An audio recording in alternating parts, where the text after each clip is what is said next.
Dude, I got this light, and it makes such a difference. Check it out. This is. Let's turn it off. That's what I normally look like. Yep. And then it's boom. I'll turn the brightness down a bit though. Actually. No, it's very cool. I like it. Oh, You you get so said many light bald bar spots. that you just Christ, dude. Let me just stick with this. Nothing. How dare you? Hey, we're all Wait, getting you there. guys want to feel really old? Fucking Arya graduated high school. Yes, him and Manveer Yeah. graduating high school just made Yeah, me feel same. weird. Yeah. And like Jyoti's like in university as well. It's like third year, I think. Yeah, now? Second or third year. Yeah. Yeah. Engineering. We're old, man. Here we are talking about video games I mean, in our so these people- 30s. We're not the Video oldest. games are all I've had. Are all I have left. I mean, look at us, receding hairlines, all of us wearing glasses. I mean, And we let's be have- honest. And we somehow My hair is slowly but surely going. You seem like you're okay. Manu seems like he's okay. Who the fuck knows what Jazz has going on underneath? I imagine it's probably not all that much. What did you like to know, Taz? He actually went bald like 10 years ago. Yeah, exactly. He never had hair under there. So we have a new voice. It's to the podcast. it's weird. It's the legend himself. Parents. You can finally put that It's mystery to it rest. keeps brothers / Girlfriend. probably the smartest of us. Let's be honest. Well, I wouldn't say that. You guys are all pretty smart. Yeah, and I was gonna say he really kept us going. He was the only listener Look, when this he is used to not- do this is the. an environment where we compliment each other. Okay, Yeah. that was your one Do and we- only do we because you're ever- new. I mean, he even dressed up for the occasion. Look at him in his fucking collared shirt and shit. I literally just got back from work. I was too tired to change. So I mean, this look, all will I'm probably saying is, make it up. you're part of the podcast now. This is not an interview, so don't worry. No, okay. You're hired. just to keep the trend, next time he's gonna show up in a full suit. I should. Actually, I was not gonna lie. I was thinking about it. I was like, it'd be kind of cool if we just did this in a full suit, like every episode. That sounds like a fucking nightmare. No, it's only on for like Child, right? Literally just finished bathing her, and then I gave her to my wife to be put to bed, and then I came down. I don't have time to put on a suit, and even if I did, I would not because I hate dressing up. we should get that shirt, those like t-shirts that have a tie on them, and just say that's your suit. Jesus Christ. So I gotta say, episode as 9. guys, it's pretty easy just to like look good for any occasion. Just put on a suit. Like any guy puts on a suit, automatically looks good. So I mean, I think it depends. really, well, I mean, It look, depends as long how as much you take care of yourself as a person. Mhm. And I mean, let's be real. People that weigh like 400 pounds, you're just 400 pounds wearing a suit. yeah, but if you're 400 pounds, like wearing a good fitted suit, it's gonna look good regardless. I think emphasis on the good fitted though, because if like you like, do you remember our prom where we wore like our suits like twice as Super big? baggy, yeah. Yeah, like Yeah, that did not style look at the professional. time, man. That was a thing, like for like that era, I guess, like where people were wearing like baggy suits. Was it? Dude, if you want to see the style of that time, just go and look at NBA players wearing suits at that point. Their suits are like 4 times their size. Mm-hmm. And That's they're true. already huge, and they're already like 7 foot tall. So you, And now they're basically made of spandex because everyone's wearing fucking fitted suits and pants that like don't go down to their ankles, and they don't wear socks anymore that show. They're just sort of like ankle socks with like loafers. What, a suit? Yes. Okay. I would love to talk fashion, but I feel like we have a really, really jam-packed episode today. AKA, I'm tired and I want to leave ASAP, so get to We'll the video be talking games. about the launch of the Nintendo Switch 2. Some of us have hands-on experience. We'll be talking about Switch 2 also breaking records, as well as the Summer Game Fest, as well as the Steam Next Fest. And then we do have very interesting lightning round topics, as well as a very Wait, hold interesting... on. Before you continue, Manu, can you say Steam Next Fest? Steam Next Fest. Okay, never Steam mind. Next Fest. Steam Next Fest. Steam Next Fest. Okay. What was the point of this? Are you hoping he's going to slip up? Yeah, seriously, come on, man. Stuttering is completely normal.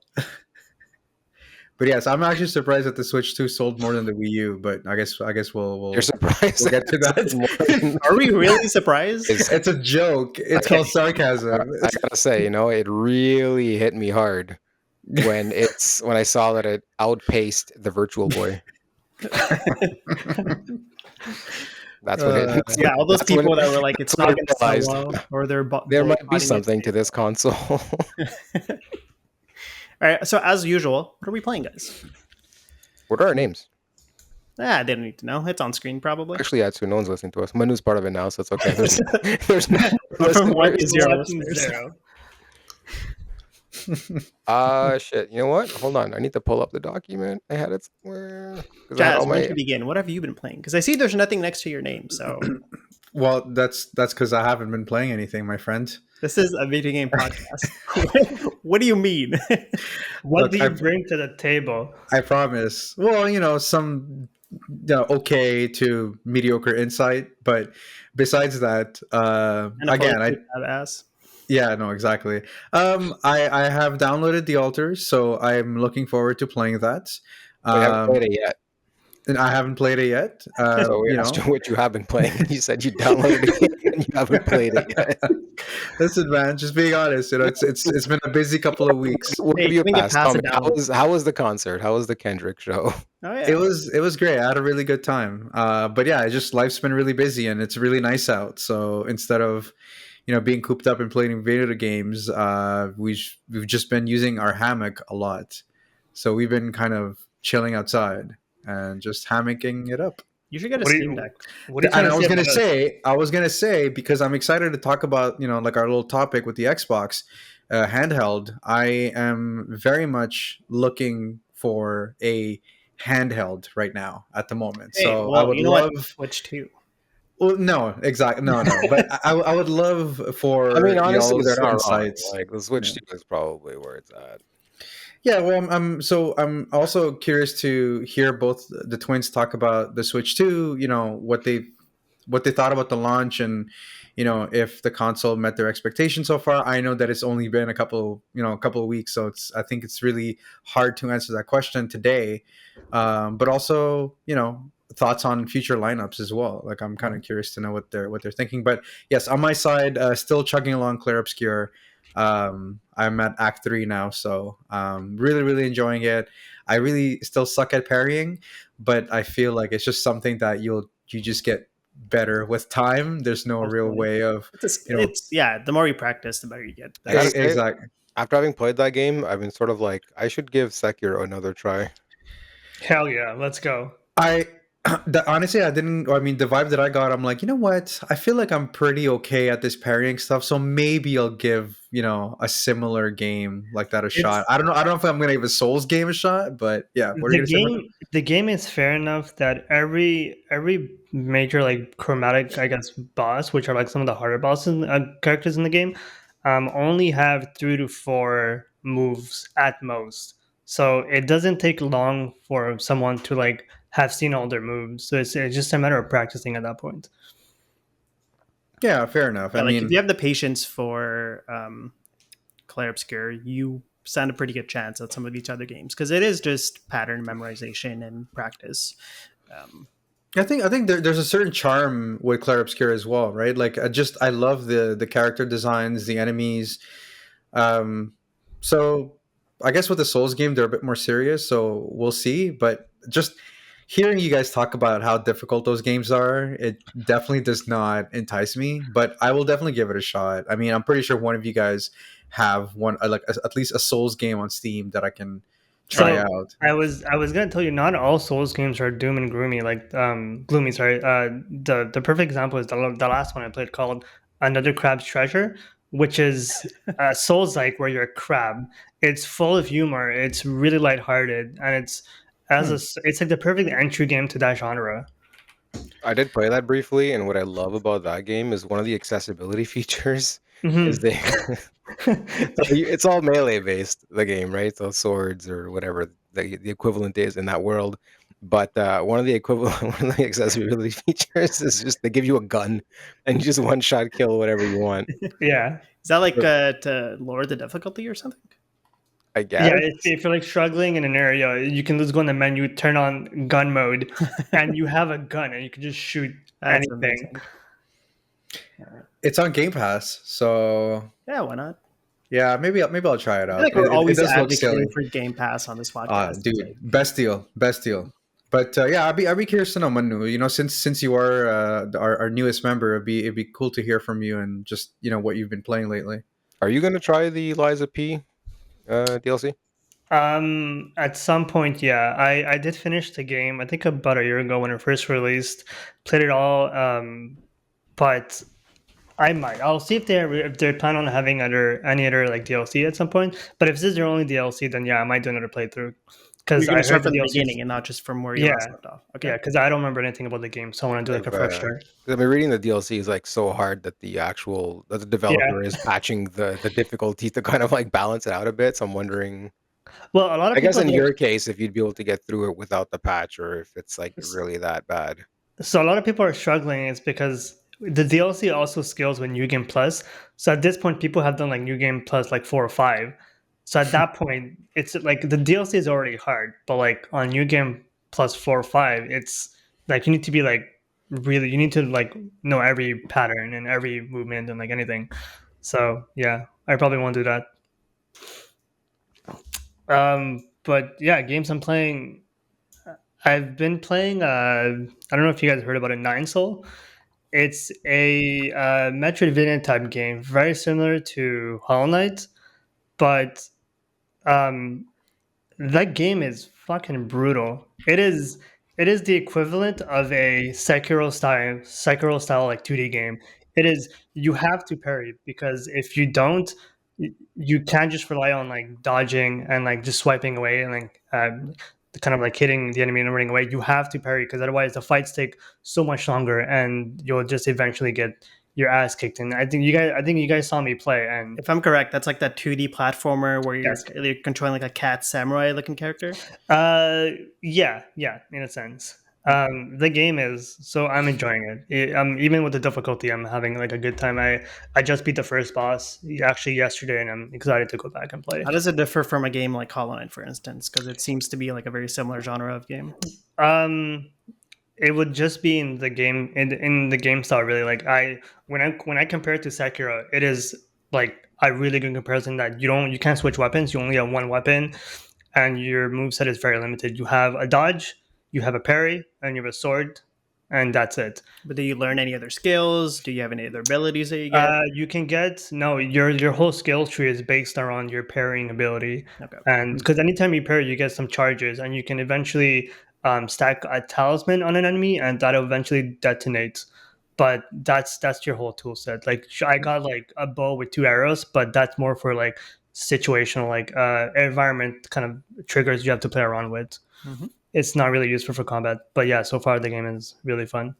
What about like the boss fights? Has there been any one that has stood out to you? Like, have you had any favorite boss fights? I've only fought 2.5 bosses. I did 2.5 because like two major bosses and one kind of mini boss. So nothing yet. The bosses have been pretty standard, Mhm. as you expect in like a platformer kind of Souls-like game. I heard some of the fights later on get super crazy. So I mean, once I encounter them, I'll definitely talk about it. Awesome. Yeah. You and I have been It's playing Mario Kart World. yes. My God, is that such a chaotic game? Like compared to like Mario Kart 8 Deluxe, it is like it's on steroids. Like best Well, way I can put it. I was gonna ask is like I feel like Manny, like obviously you're like the go-to Mario Kart player, but Manu has also. I remember last time you guys spoke about it. Manu has improved a lot or has gotten much better. So have you guys Yeah, he's had like the put chance in a to lot of hours. play together? Like, how has Yeah. it been? I'm still getting my shit kicked in Oh yeah, by Deepu and now Samantha. So yeah, I just it's Honestly, I kind of, you hear Mario Kart, you have certain expectations. Yeah, and you can kind of really imagine in your mind what this game is. yeah. And then every now and again I'll be browsing and I'll run across videos, and I'm like, what the fuck is going on? Because there's persons jumping, doing a trick, grinding a rail, jumping off the rail, flipping, doing a wall ride, flipping off that, back onto a grill, onto the rail, back onto the track, and I'm like, what the hell is this? yeah, It definitely feels sorry to interrupt, but it definitely feels like unapproachable for your casual to kind of like try to like get the best time. It's not I like Mario Kart anymore. It's like you really need to think outside the box. You really need to pull out these crazy stunts where you're kind of flipping out the walls and stuff and bouncing off poles. But at the same time, I feel like Soft balls. I haven't experienced Mario Kart World yet because I'm still playing it like any other Mario Kart game. Like I'm not doing the Yeah. wall runs. I'm not doing the rail grinds. Like I'm just driving and drifting I mean, exactly how you would play Mario Kart 8 and the ones before. But but is that's the that thing. why Like, you feel like you're getting your shit kicked in? Because other people are doing those things and they're whatever performing better or getting better Oh, they're times not. on the tracks. it's They're just not. more chaotic with the items, like Yeah. the number of players. It's Okay. That's really what it is. It's like just like you, I'm not doing those crazy stunts. I'm trying to familiarize myself with the stages, with the drifting, with the like different builds available. Like do you want to explain me what you were like, what you learned about like the different cards you play online versus when you're doing like single player, for instance? Yeah. So because online the game is a lot more chaotic because you're playing with 24 actual players. The recommendation is to have a cart with high acceleration because you're expected to get hit a lot more. So having the high acceleration just means that you'll reach your max speed more quickly. However, if you're playing offline with CPUs, the general recommendation is to use a cart with high speed because you'll be getting hit less, so you'll stay at your high speed for longer. Yeah, because like unlike the players, the CPUs are more conservative. They kind of follow a specific pattern with their items, so you can expect them to drive a certain way. Whereas when you're doing online play, all bets are off. It's you can easily go from first to 24 and just not even realize what's going on. And how But do it you was fun feel play. about that compared to Mario Kart 8, where yeah, I guess it wasn't as chaotic because there's less racers on the field. Like, do you have a preference as to what it was in 8 versus what it's become in World?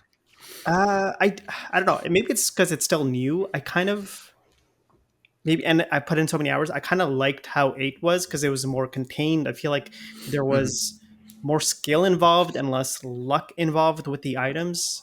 But maybe it's just now a different game, and I just need to play more and get used to it.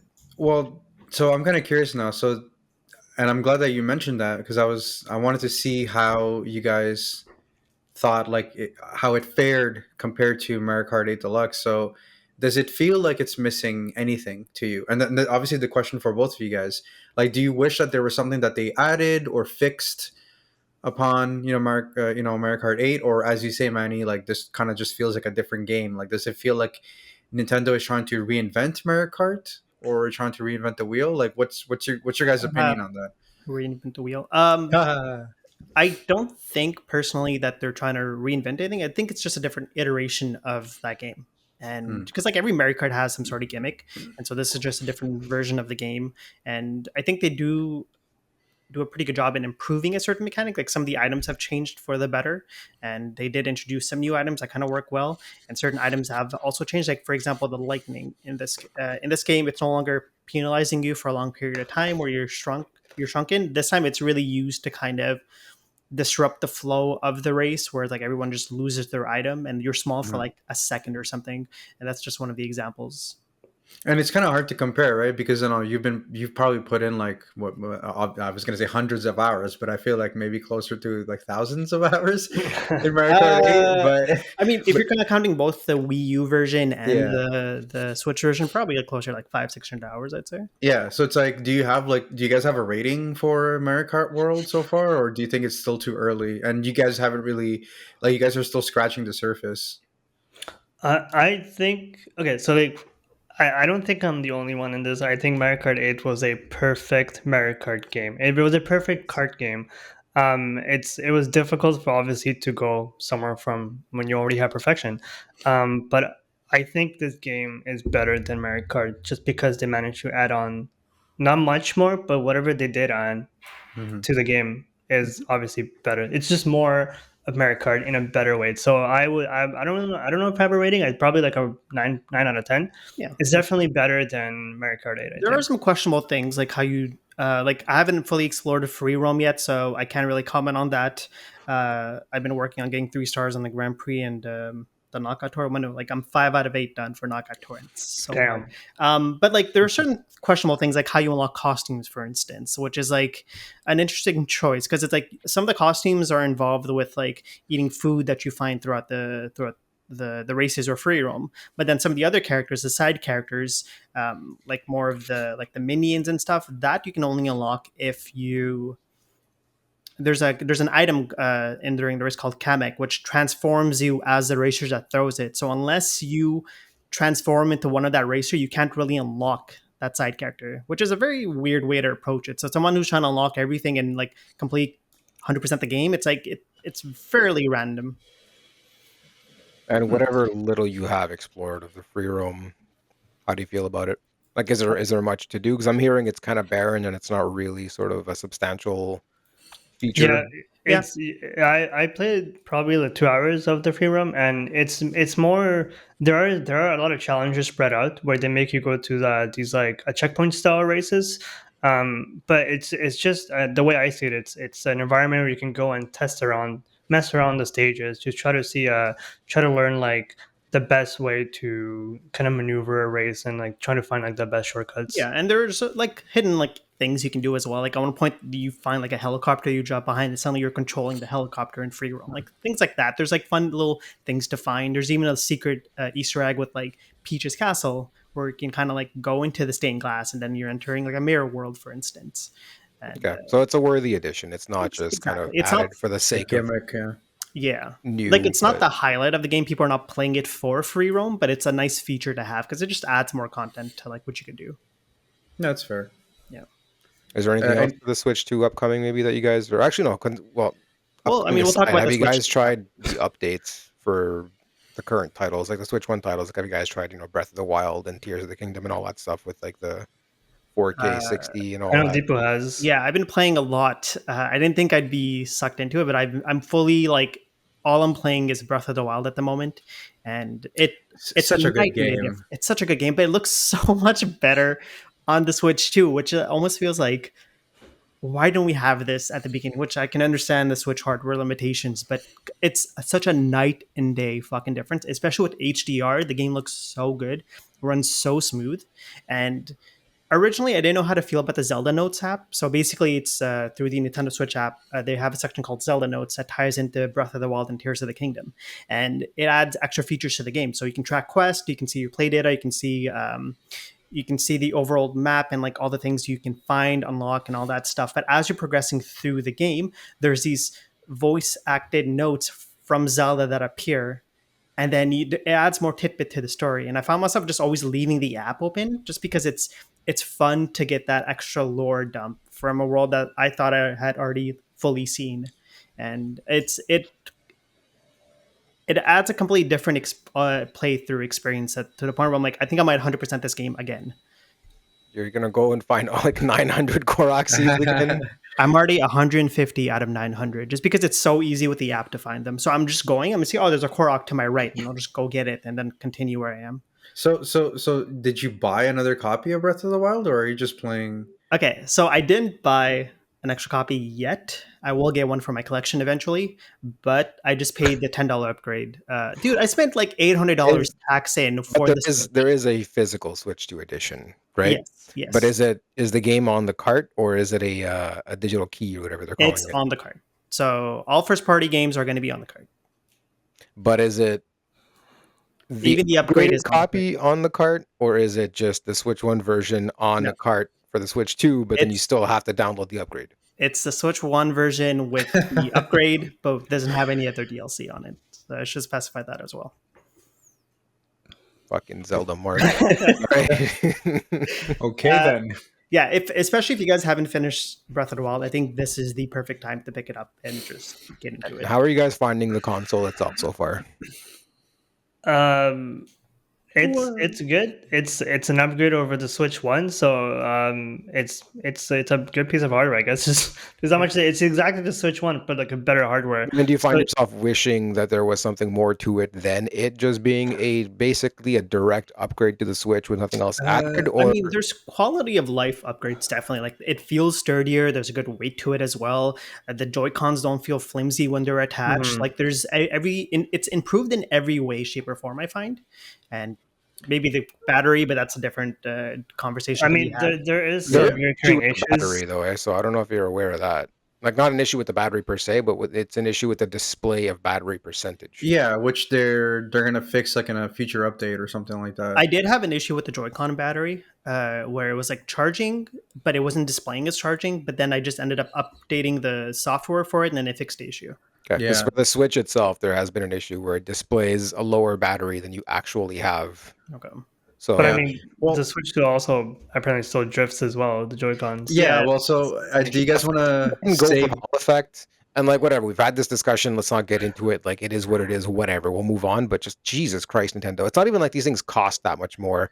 And I get the feeling that this is them doing it purposefully because at the end it'll mean more Joy-Cons sold, and the margins on accessories are much higher than on consoles and games. And so, But at that point, it's like they're still losing a lot of money because they're offering free repairs on the Joy-Cons. So it's like, wouldn't it have been better for them just to kind of invest and try to fix stuff from the very beginning?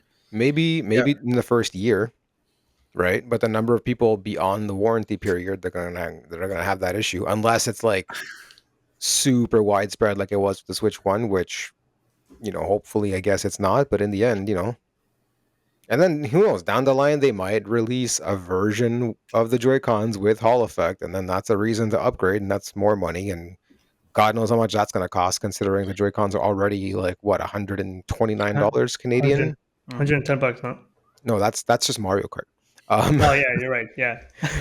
Like that's the big reason I haven't jumped, man. Like right now, part of me, I'm like, yeah, I probably would have gotten it despite the fucking high price tag, but it's just. But It you is don't need very to buy any of the intense. Joy-Con because all your current controllers will work. All your Pro controllers and your regular again, Joy-Cons. if a game is 110. Yeah. Oh, you're talking about the game price. Okay. Yeah, because but I it's mean, in not, the end, I'm buying it to play it's not games, every right? game, Like, right? So there is maybe that. not every game, but I mean, even then, what? Oh, Donkey Kong isn't as expensive as Mario Kart. That's still $100. It is. Okay. You know what I mean? Like, Do we want to save that for the topic? I mean, I think we can just jump into the first topic because, like, the other games we want to talk about we're playing, I think it does part of the relate Steam Fest. to Yeah. Steam Next Fest, and we can kind of talk about that segment. So, Okay. So Yeah. I'm just gonna say So the Nintendo Switch launch was a disappointment. it honestly just felt like it came and went. It's so weird. Everyone for years now has been like, yo, where's the Switch 2? It's time for Nintendo to upgrade, all that stuff. And they were disappointed with the Switch OLED kind of, because they were like, well, it's nice to have a nicer screen. It would have been nice to have a kind of a mid-gen refresh. This is essentially a glorified mid-gen refresh, but I don't see that in a bad sense, because realistically, with the success that the Switch One was, the best and most logical thing that they could have done is literally iterate on it and just release a better version. but Mhm. was it a bad launch? Because if you consider the launch for the Switch and then for the PS5, it's like it was plagued with stock issues, and so like everything just went smoothly here. It's a bad launch because Bad launch in what sense? Sorry, just minute. It's because when you look at the launch of the Wii, that console came out with Twilight Princess, which was the perfect game to introduce you to the console and the new kind of improvements and the gimmicks of the console. When the Switch came out, it came out with what's the Zelda game? Breath of the Wild, yes, and that was also a game that perfectly showcased the hardware. When with the Switch 2, you have Mario Kart, which is a phenomenal game, but it's just another Mario Kart. Like there's no release that I was excited to play that would completely change my viewpoint of the new console. If you think of it that way, there's nothing that will, because there is nothing inherently new about this console. It is just an improvement on the Switch. Every Nintendo console so far, right, has done something, whether it's a gimmick or some sort of an innovation, right? You go from SNES to N64, it's 3D graphics. N64 to GameCube, it's HD and it's better graphics and whatever. You go from GameCube to Wii, it's the motion controls. You go from Wii to Wii U, it's the second screen. From Wii U to the Switch, it's mobile and a home console in one. You go from Switch to Switch 2, it's an iteration. Which again, I know it sounds like I'm saying it as a bad thing, but it's really not, because this is again the best thing that they could have done. So it is, yeah. I think I was a bit disappointed because it wasn't what Nintendo usually does. But I think that might be they more. played it safe. I think it's because they played it a little too safe, And then the other thing too is, I guess, I don't know, I just felt like even in the days leading up to it, like there wasn't that fervor, there wasn't that excitement around it. It was just kind of like it felt like another day, but there's this hot new thing coming out, but it didn't have that same level of excitement that like a console launch normally does. And maybe it is the fact that there's a lot of stock. And honestly, great on them that no one has to worry about buying, and paying like twice the cost to get it from a scalper and all that stuff. Yeah. But while part of it is they did say that they were really, really stocking up on the number of consoles that they were producing to avoid a shortage, the other part of me is kind of like, I'm sure the price has to play into it. Like, there's no way that there's this many consoles available. I'm sure some people like me are hesitant to buy into it because despite the fact that it is a tempting, you Yeah. know, piece of tech, when you buy a Nintendo console, I'm buying it to play Nintendo games. I'm not buying it to play Hitman. I'm not buying it to play Borderlands. That does Like, beg it's the nice question: if that I it can was play those on cheaper, it. then would we have faced stock issues? It's not, for me, it's not even the console, it's the games, right? Because while the Well, console for me, I find it as a high cost. I don't want to pay it, but I will pay it because it's a one time, hopefully, yeah. cost. But then, I'm buying it because I want to play Mario Kart, Donkey Kong, whatever, Metroid, all these games that they release. But if all of them are $110 a piece, and let's be honest, these games never go on sale. Hmm. You're still paying full price for Breath of the Wild on the Switch. If Nintendo could charge you $79.99 for Mario 64, still they would. So it's like looking at all of that, it's hard to justify. Maybe it's the crowd I hang out with personally, but it's like we had a completely different experience to the days and weeks leading up to the Switch console, where we were all genuinely very excited. Not to the extent of I'm going to say the Switch, because that was kind of innovating compared to like their other consoles, but there was still like a decent level of excitement to the point where like when we got it, me and like a bunch of other people took a day off and we were all playing the whole day and stuff, and it was fun. Yeah, and I think just for me, again, I don't own the console, but I think understand what Manu's maybe trying to say.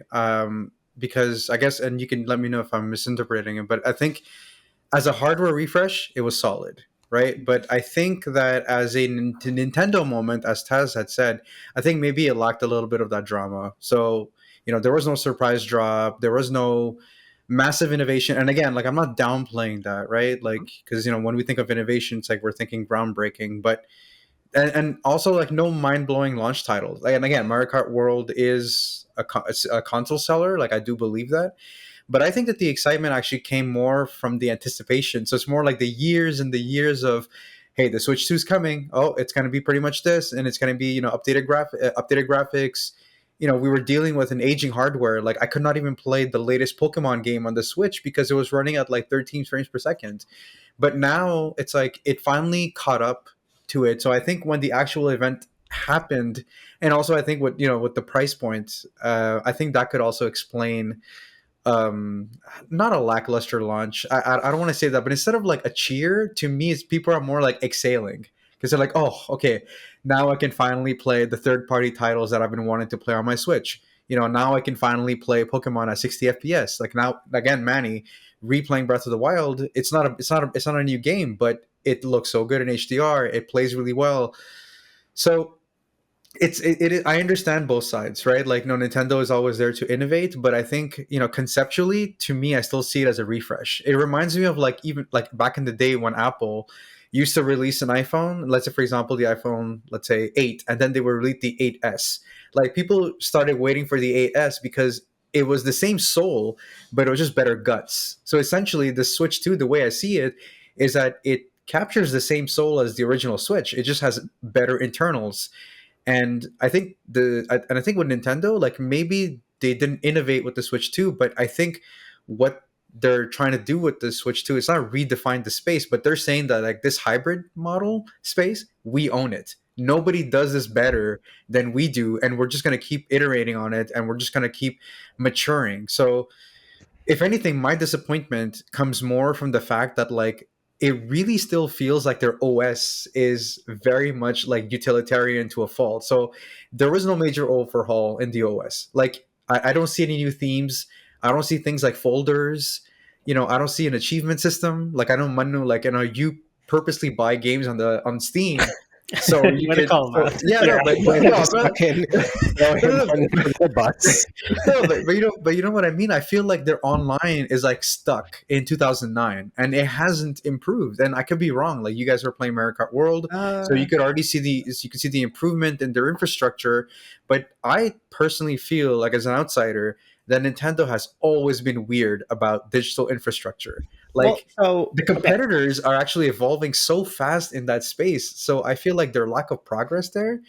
See, It I don't I'm know. okay. you I'm don't afraid to need say to. anything because I don't want to sound like the guy who's just always defending Nintendo. Okay, man. And We all know you are. But I'm go not on. bashing, but I think for me, like I said, like that's what I'm saying. Like as an Yeah. outsider, I'm looking at this and I'm like, I think that they can do more. You They know? can, but and But like, the thing is, go ahead. they don't need to. That's Because it. where Okay, else are you gonna go play The Legend of Zelda or Mario or any of the other games? that's exactly it. Where else are you Yeah. going to? And then to your Like, point where I'm sorry, Manny. To your point where they're like, oh, we own this space.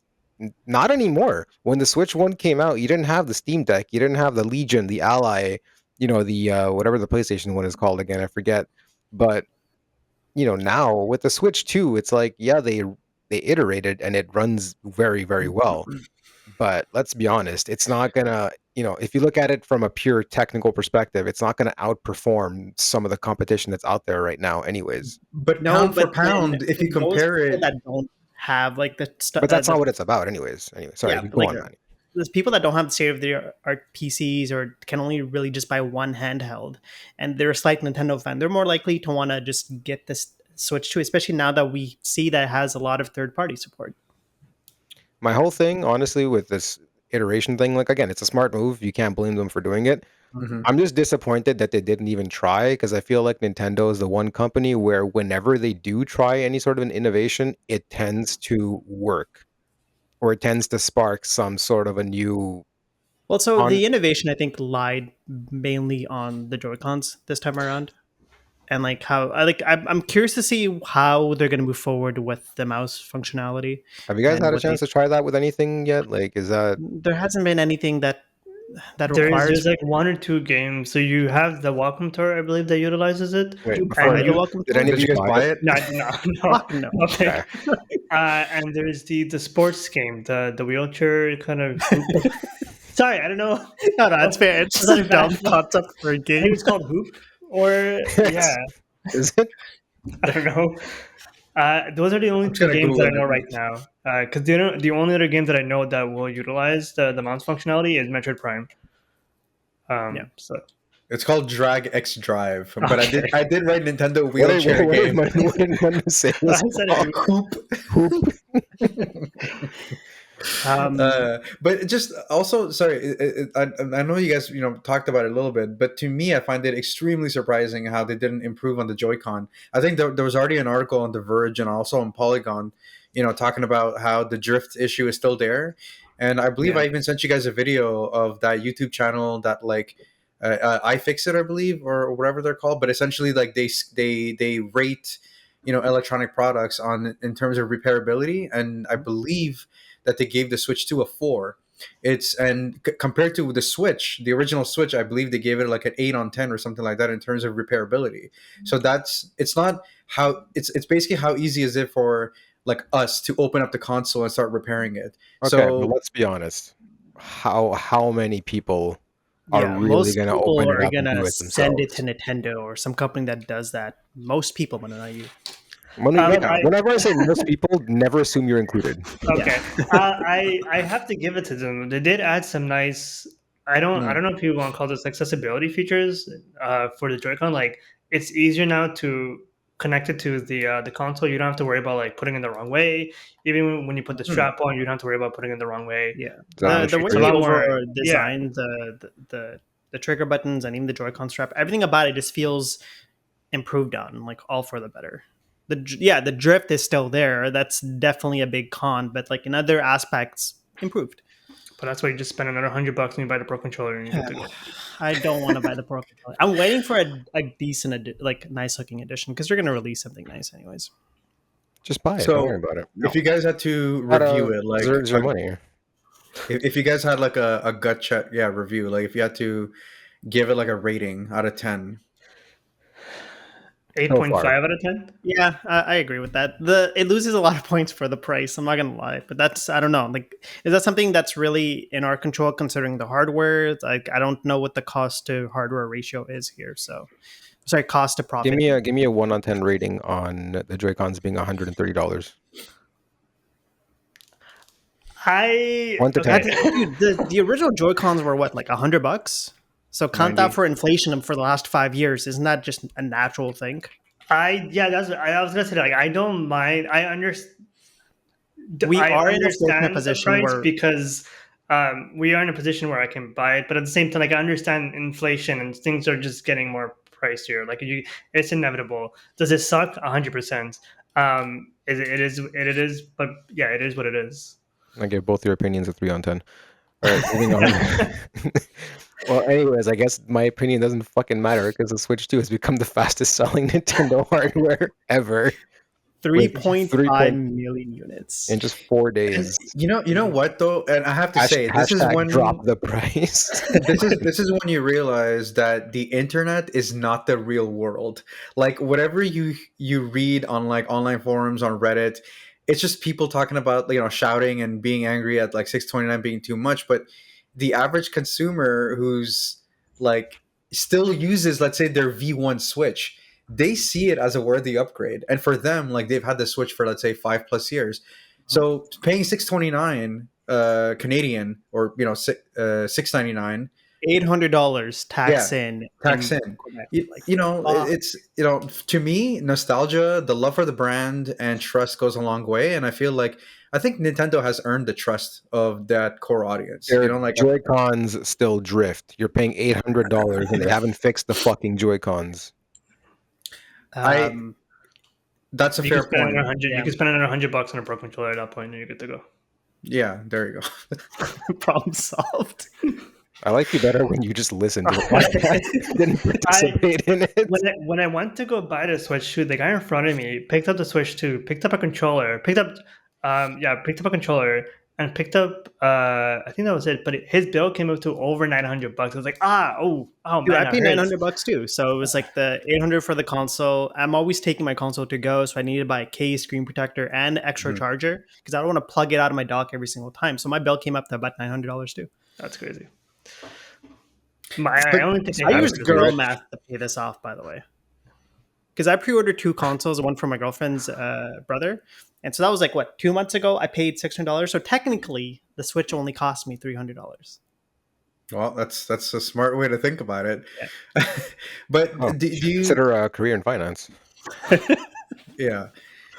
But does this surprise you guys that this is the fastest selling Nintendo console No. after all of We all the knew it. hashtag drop the price and all that kind of stuff? No, I No. mean, well, one thing we learned over and over and over, and this is, I just keeps going back to like Battlefield 2. It's like people complaining online. It's just they're very much a lot of the times a vocal minority. Like, do they bring up a lot of valid points? 100%. But Hmm. does your average Joe really care at the end of the day? Like, they're voting with their wallets, and it doesn't sound like they do. Do you guys remember that screenshot online of like all these Call of Duty players saying don't pre-order, don't buy this game for whatever reason? I forget what the controversy was. And then on launch day, every single one of them is playing the game. 100%. That's Yeah, what this is. That's it made literally what this sense. is. It made sense that this was gearing towards that because the Switch, I feel like, especially it being available during the pandemic, I feel like brought in a wider community for in the gaming space. So it just made But sense it that didn't launch during the pandemic, right? We're looking no, at a hardware launch, not necessarily no, but overall Yeah, I'm it sales. launched saying like I the year think before. the amount of sales was probably contributed by Yeah. the Switch being so widely popular during the pandemic and a lot of people picking it up. Yeah. I don't think this will sell as many consoles as the Switch 1 did due to exactly what Manu just said.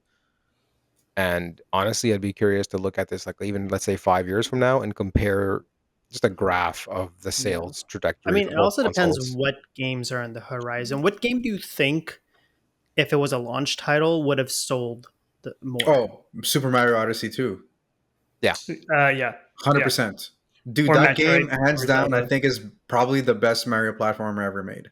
3D platformer. Yeah, I Or a think new maybe Legend of like Zelda, if as it Manu said. was packed with like either a Smash game or even Animal Crossing, I think it would have done really well. I mean, I think for the I don't think casuals, Animal yeah, Crossing would have done very well. I mean, it would have sold. Don't get me wrong, but again, I the agree. Animal Crossing's massive success during the pandemic was a byproduct of the pandemic, Right. Yeah. right? But I'm curious to see how many of those gamers that bought the game back then, like what the retention rate's going to be like for the next iteration of Animal Crossing.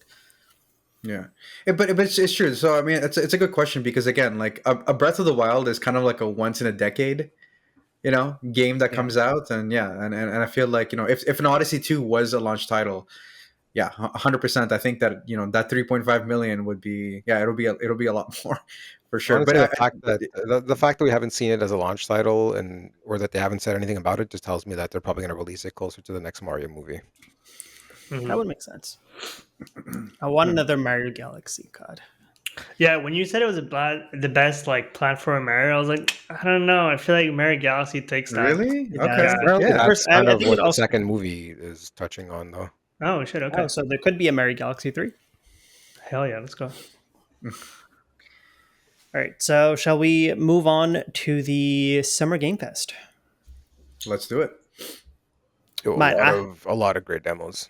I don't Mhm. normally even bother with Next Fest. Like it just kind of comes and goes. Not only in like just. are I we don't doing Summer Game care. Fest or are we doing Steam Next Fest?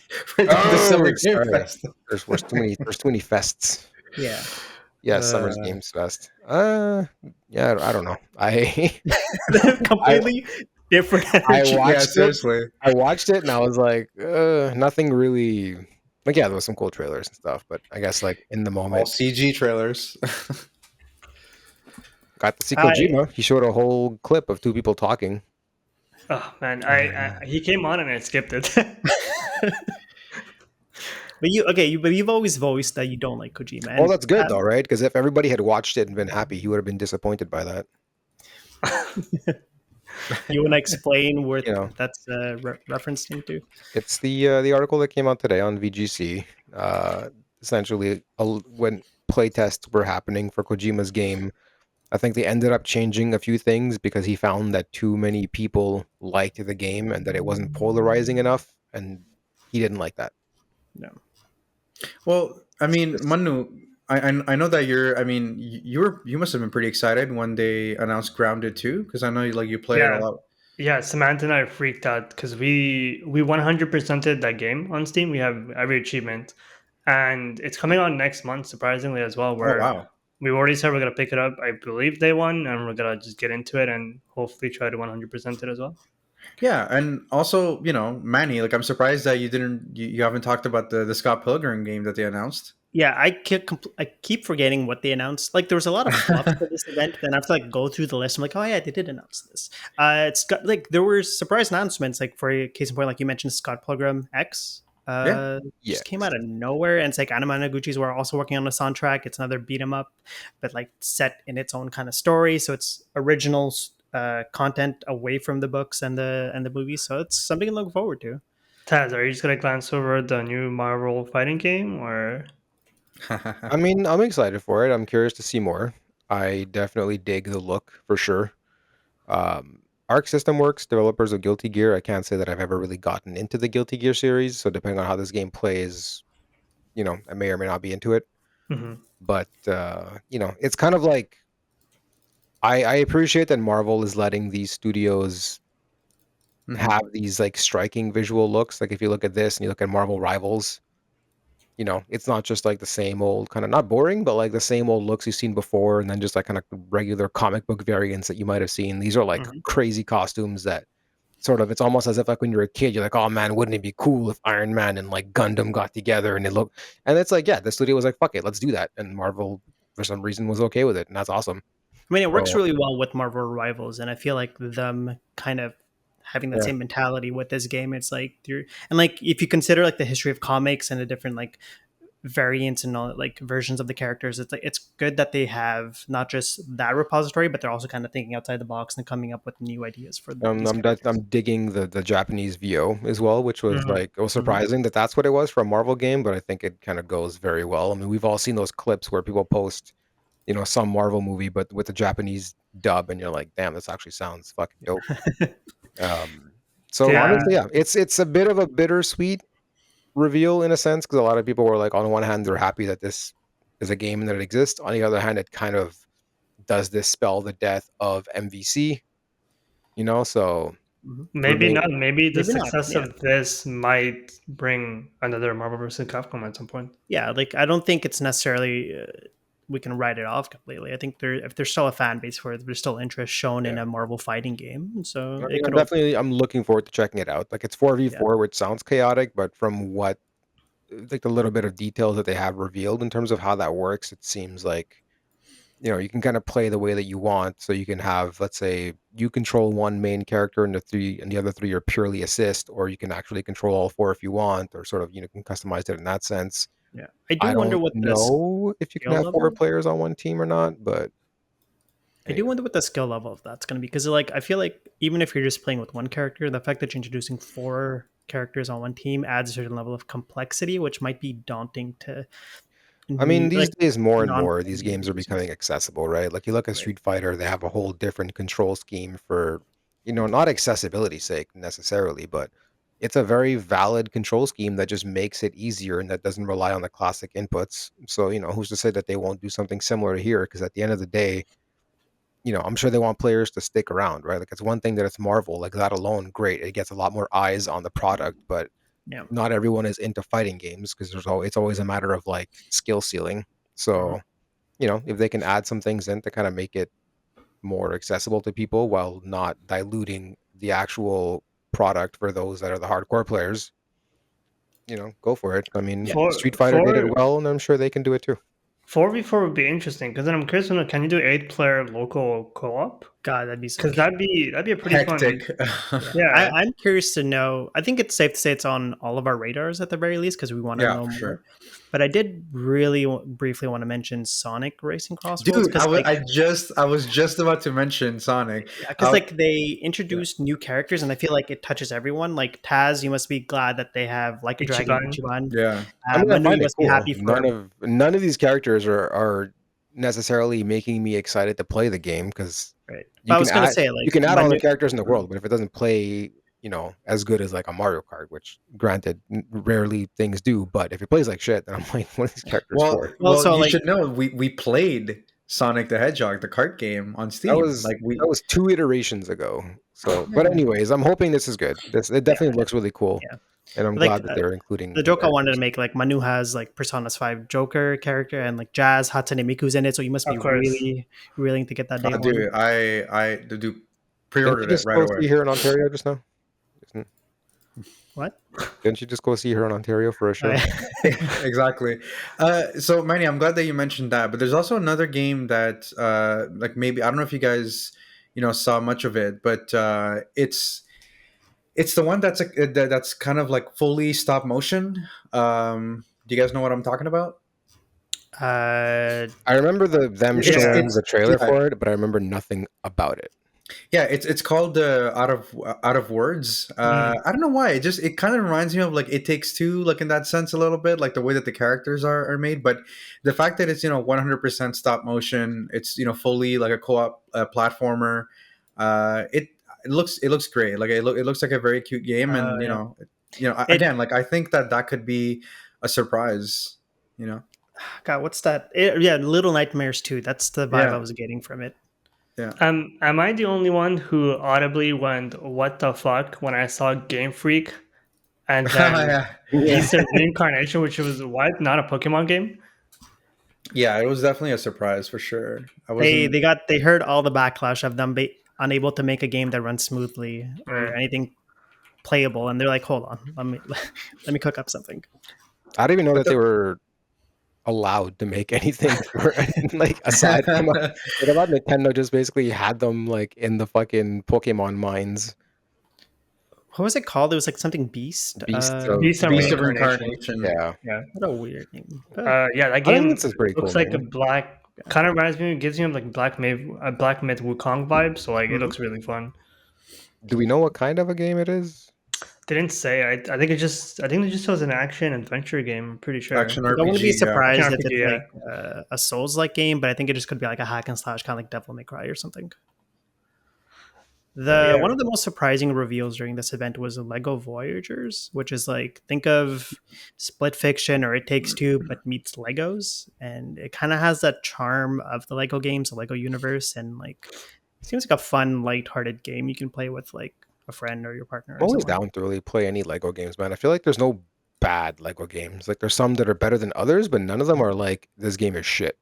And they do a great job with the IPs too. Like you're right, Taz is right. Like, I've played a little bit of the Lego Star Wars games, the Lego Harry Potter, and they're all different, and they really do use that IP Yeah. extremely well. So yeah, like it's definitely on my radar as well. The trailer really kind of gave me hope that they could do something good with this. I am curious to know how it's going to be because, like, usually some of the games you mentioned, Jazz, are based off of existing IPs, existing stories, and so I'm Mhm. curious to know how, if they're given free reign over this, how it's going to be.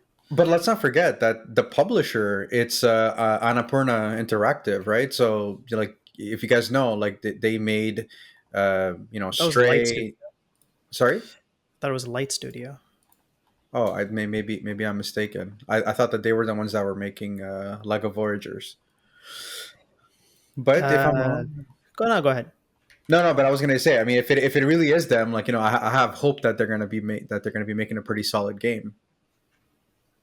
It is Annapurna Interactive. Well, I Sorry. guess I was right. Wait, are they publishers or are they developers? They're the publishers, I believe. Okay. Sorry, I Yeah. confused it with the developers. Yeah. The game I'm most excited to play with you guys is called Big Walk. Big Walk.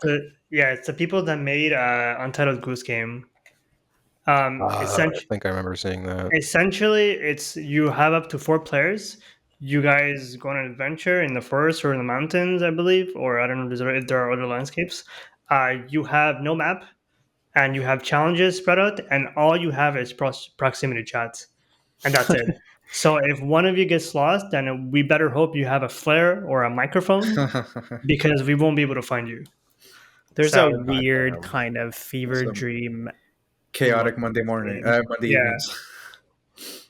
There's surprisingly a VR game that they announced, and I was Deadpool. no, that they announced, and I was like, yo, this actually looks really fucking cool. It's Felt That Boxing. Mm. It's basically like the Muppet boxing game, essentially. Like they look like Muppets. I don't know if you guys remember seeing the trailer for this.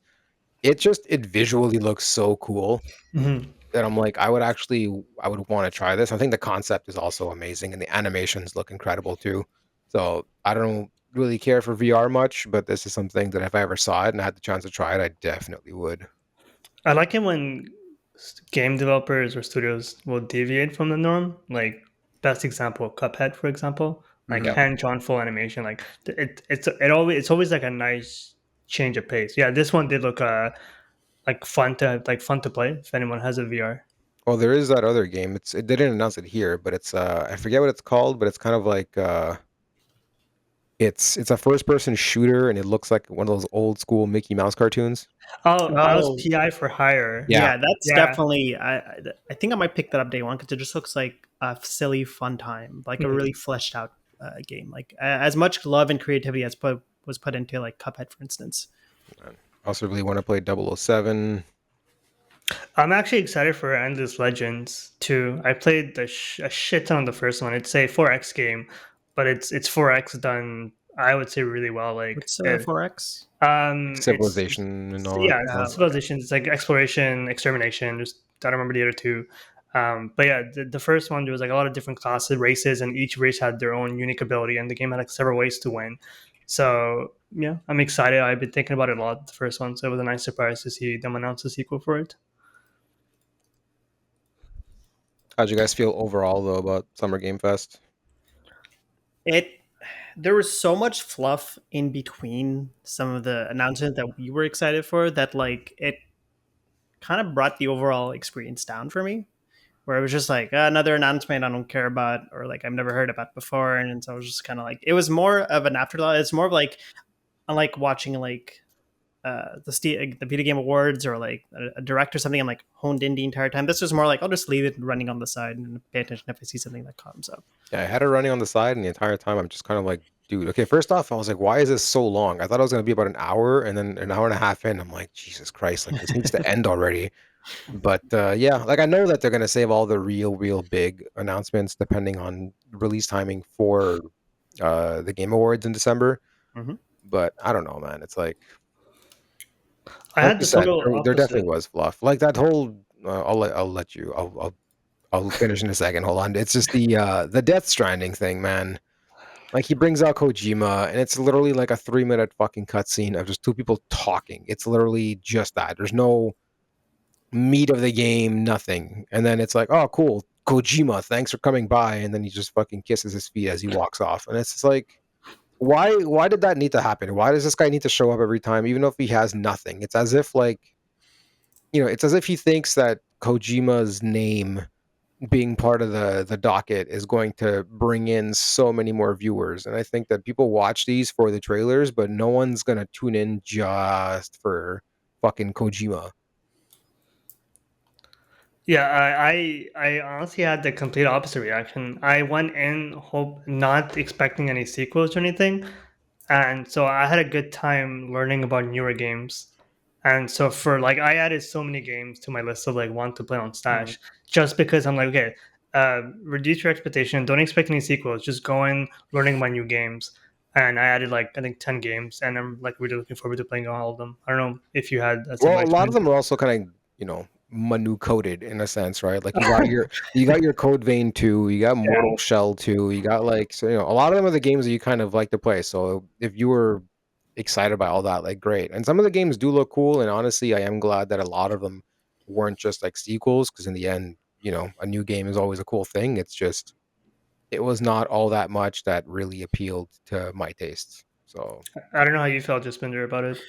Yeah, I mean, I actually quite enjoyed it. I'm more like you, Manu. I think that I like to focus on the indie games. I find that with Claire Obscure and how much love that it's getting deserved, is still, I consider that as an indie title. And I feel like indie games are where experimentation happens now. So I love the fact that they're actually getting an equal billing. And to me, I see it as a great sign for the industry as a whole. So but I I mean, are hope they that. getting equal billing right now because the industry is in fucking shambles right now, right? Like Possibly, all these but that studios are laying people off. There's but studios that's that a are great closing. story, in my opinion. If it's going to be indie games that's gonna bring like this breath of fresh air into the industry, I'm all for it. Honestly, you know what I mean. Like I would rather pay the $50 for games like Clair Obscure versus the $110 for other games. But I know we've already talked about that. But again, I think that yes, the industry may be bleeding right now, but I still do believe that like it's the indie games are where the experimentation is happening. And Let me ask you guys this though, right? Because even at the beginning of this, at the beginning of the presentation, Jeff kind of goes on about how, let's say, like Balatro was nominated last year for Game of the Year among these crazy, huge games made by, massive studios, and that game was made by one person. And then this year you have Clair Obscure, which is made by, it said that it's a team of 30 people, whatever. Let's use that number, but let's be honest, it's likely more, but probably not as something as massive as like a Ubisoft, right? Mhm. And then with the quality of these games now coming out and the experiences that you can get, especially with something like Clair Obscure, where it's so focused, it's so tight, and it's like 30 hours and you can be done with it, you know, what does that say about the state of gaming and sort of all these titles that take hundreds of millions of dollars and a crew of thousands to develop? Like, where does that leave that now? Is this what the future is? Is there still room, you guys think, for that kind of a video game? Or are those just going to be sort of outliers that are few and far between? And this is going to be now the new trend because it's less expensive and people kind of realize, hey, gamers are okay with this kind of thing and they'll show up for it and we don't need to. Do you still think But big like studios are going it to look at almost this and be sounds like, like you're making these games that are like, whether it's a small team compared to, like, you're almost talking it in a condescending way that these games aren't shouldn't be compared the same way to I'm not these saying triple that, A's. but I'm saying purely from an industry standpoint, Right. right? Because if you look at what these massive studios are doing, they think that the future is live service. Sony is always like, oh, well, players want these single player games. Well, these cost hundreds of millions to make. Yeah. So it's like it's almost as if the studio's mentality is to make a successful game, it has to have X budget, made by X people, like a team of this size, and the game has to be of a massive scale for Yeah, well, like players to we've think it's seen worth it. it. we've seen it time and time again. Like there's outliers like Nintendo, take them out of the equation, but it's like you look at these companies that are really like dropping the ball with some of these games, like Dragon Age, for instance, Concord, for instance, and it's like it's these companies, these publishers that are stuck in this mentality where, like you said, they want to serve, they want to maximize their revenue, but they're not really thinking about the gamer. Whereas these indie companies, that's what they're focused on. They're trying to innovate. They're trying to bring something new to the table. They're trying to like take something and polish it to the point where it's going to be appealing enough for new players or just existing players to want to jump into it. And so I think it's the natural trend where we're going to see a decline in AAA games in terms of like time and effort. Maybe not like effort put into it, but they have to rethink their strategy, or else they're gonna be in a situation where they're just gonna be facing consistent loss over and over because Well, it's not that's it, right? feasible. Like, are we gonna start seeing a studio the size of EA look at making more titles akin to something like an Expedition 33? Because honestly, I look at this and it reminds me of that meme where in the first Iron Man, the guy's like, Tony Stark made this in a cave. You know what I mean? Like, Yeah, it's the same thing. Like, you look at EA, they always try to, with Dragon Age, they can go to BioWare and they can be like, look at Claire Obscure and this team of 30 people, and you guys had a fucking 10-year dev cycle. Now, granted, that's a whole other thing. We'll talk about that afterwards. I think it is on. It's there's part more of what we're to going it to than just discuss. being like, yeah. Right, but Yeah. it's like, do we see studios kind of wanting to kind of downscale a little bit because now that they look at this, they realize, hey, you know It's not what? really up There's to a the market. studios, is it? It's Yeah, I up to the think Well, when I execs. say the studios, obviously I mean the people that run the studios, the people that are at the mercy of the shareholders. But Like, they're not gamers. They're not going to understand that. They're just going to see a game like Clair Obscur that did so well, and they're just going to be like, make the same thing. But that goes to the same problem where they're not innovating. They're not coming up with fresh new ideas. They're just taking something that already exists and regurgitating it and hoping that it sells well. Because if they think they advertise enough, or if they throw enough money towards it, that it'll sell. But that's not always the case. I, It's also hard to use, I think, Expedition 33 as a fair comparison because while they haven't officially said on what their budget was, it's more likely pretty huge given the list of like A-list actors they had, voice actors. So like it is hard to use that, but at the same time, you're right. But like Expedition 3 was a phenomenal game, but it in terms of scaling, it was a pretty small scale though, and like if you consider like how much you can do with the game compared to something like I don't know, like the latest Assassin's Creed, where there's just so much content packed into it. So yeah, But more content doesn't always equate to yeah, it's as someone better that has experience. played Shadows, I can totally agree on that. But I was gonna say, Sanfall Interactive, they said it themselves, and this is why I don't think that EA can ever make a game like that.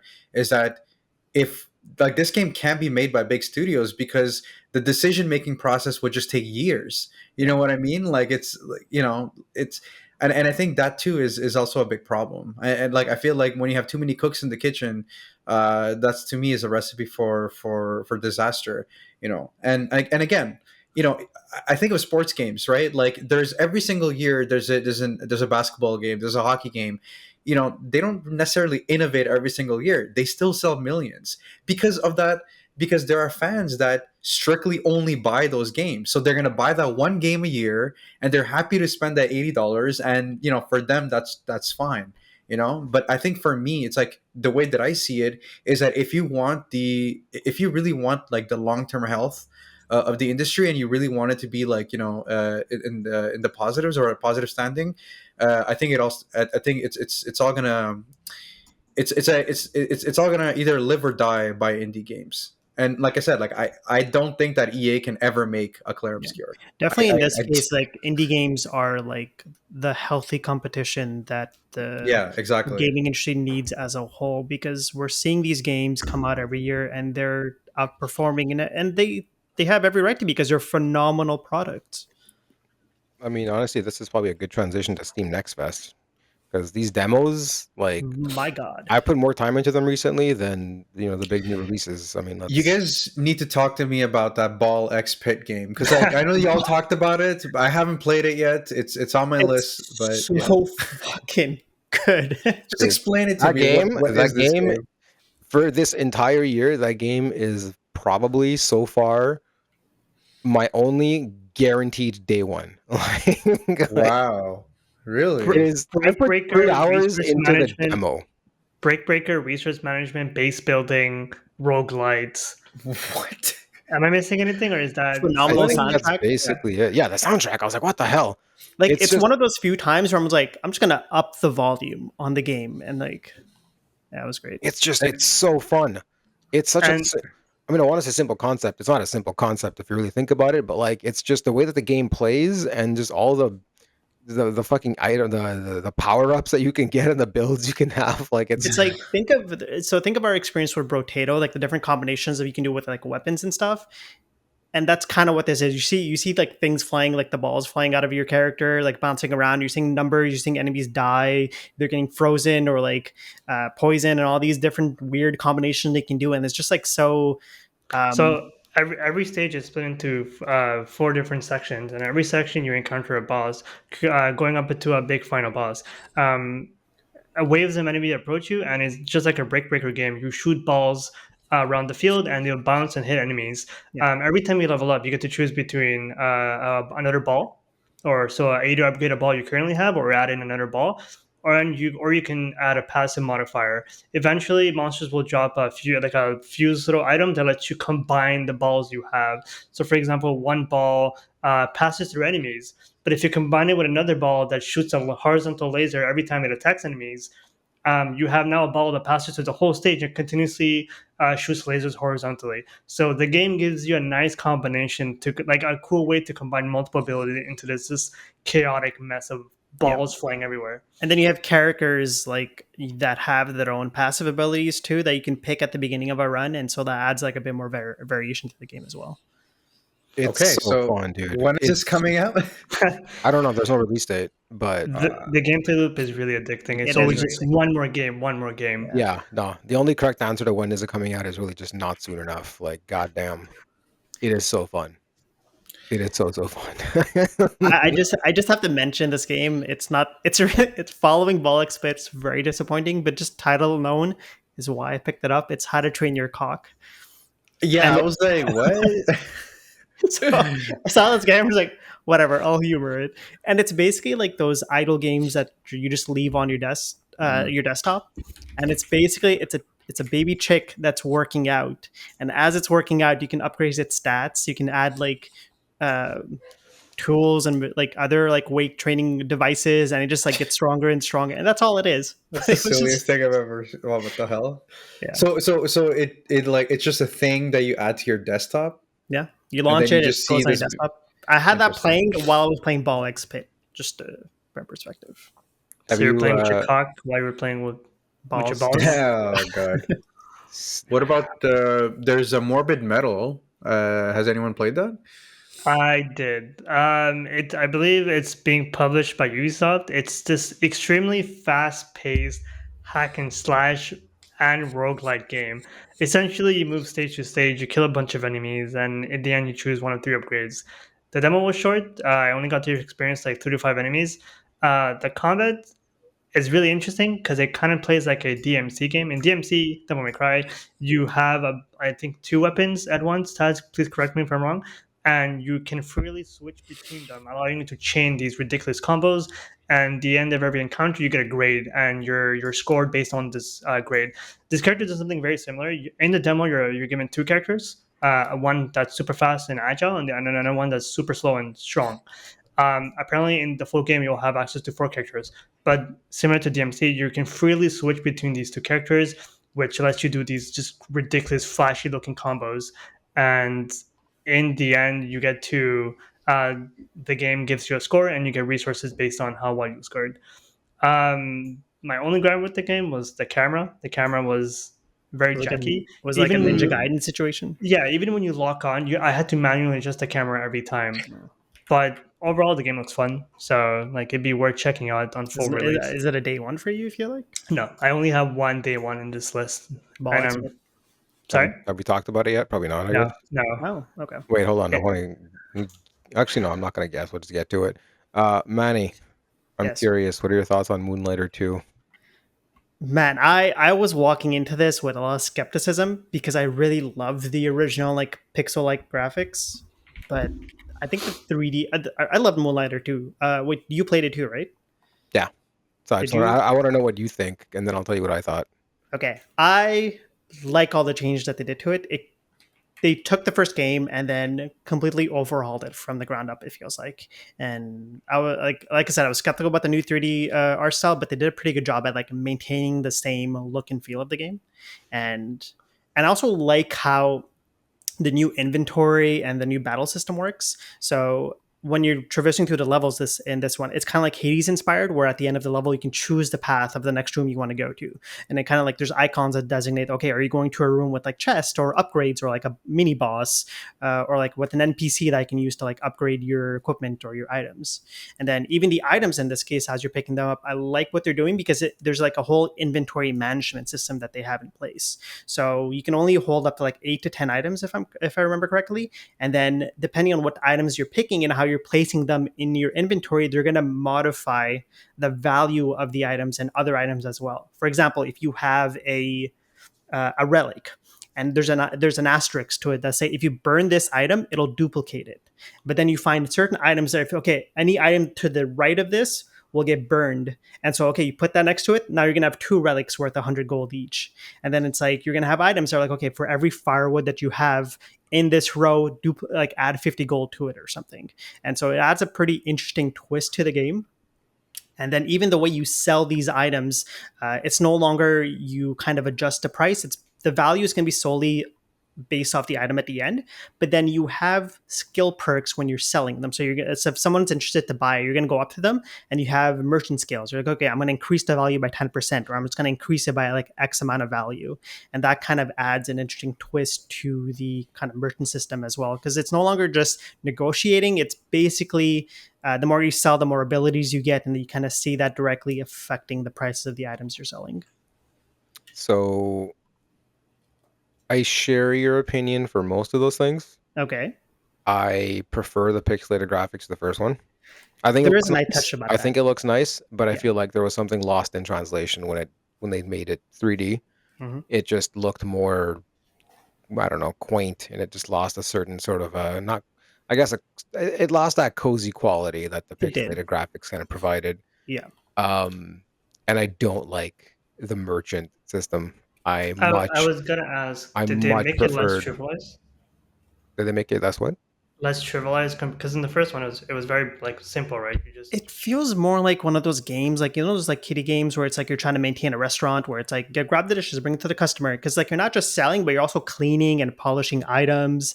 You're Yeah. constantly moving around. So it Like definitely that makes kind it of stuff, I less. kind of find it cool where they Yeah. added the cleaning and all that. But I definitely preferred the system from the first game where you had to basically kind of find the sweet spot for the price, and which that sometimes took multiple tries. Whether someone thought the price was too high, or then when you Mhm. sold it, it was low, and you're like, okay, maybe I can sell it for more. And just that aspect of it, I don't know. I preferred that, and I found myself missing it. And I came out of this demo wanting to play the first one, but not in like that way where it's like, oh, I want to play that because I'm excited for two. Mhm. It was more of like I don't think I'm into two, and I kind of just want to go back and play one again because that was a really Okay. good game. I share a different feeling. I do agree that the first one with the shop system, especially, kind of gave it more of the cozy aspect with like, whereas the dungeon system kind of gave it more of the action aspect, the fast paced version of it. It then that does get lost in this. Um, but I think I still want to give it a shot because I do like the change that they made to the dungeon system. And but the one thing I wanted to ask you, what do you think about the soundtrack? What's Honestly, your I can't say that I noticed. I was playing it at in the evening when the baby had gone to bed, so I had the volume kind of set to low on the TV, so I don't really hear much of the music. So I did originally like the soundtrack for the first Moonlight and I Moonlighter, and listened to because that. it's I have also it the on guy. Spotify. It's a good soundtrack. Sorry, go on. Sorry. That's a good soundtrack. It's on Spotify. Listen to it. Yes. Go on. It's also the same guy that worked on Death's Door, another phenomenal soundtrack. But this one is actually the guy who worked on Christopher Larkin, is his name. He's the one that worked on the Hollow Knight soundtrack. So if you oh guys like fuck. that, Oh, worth listening nice. to. I thought it was pretty good. But then again, I think I only heard like a snippet of it because you're kind of limited in the demo. So I'm curious to know how the rest of it sounds like.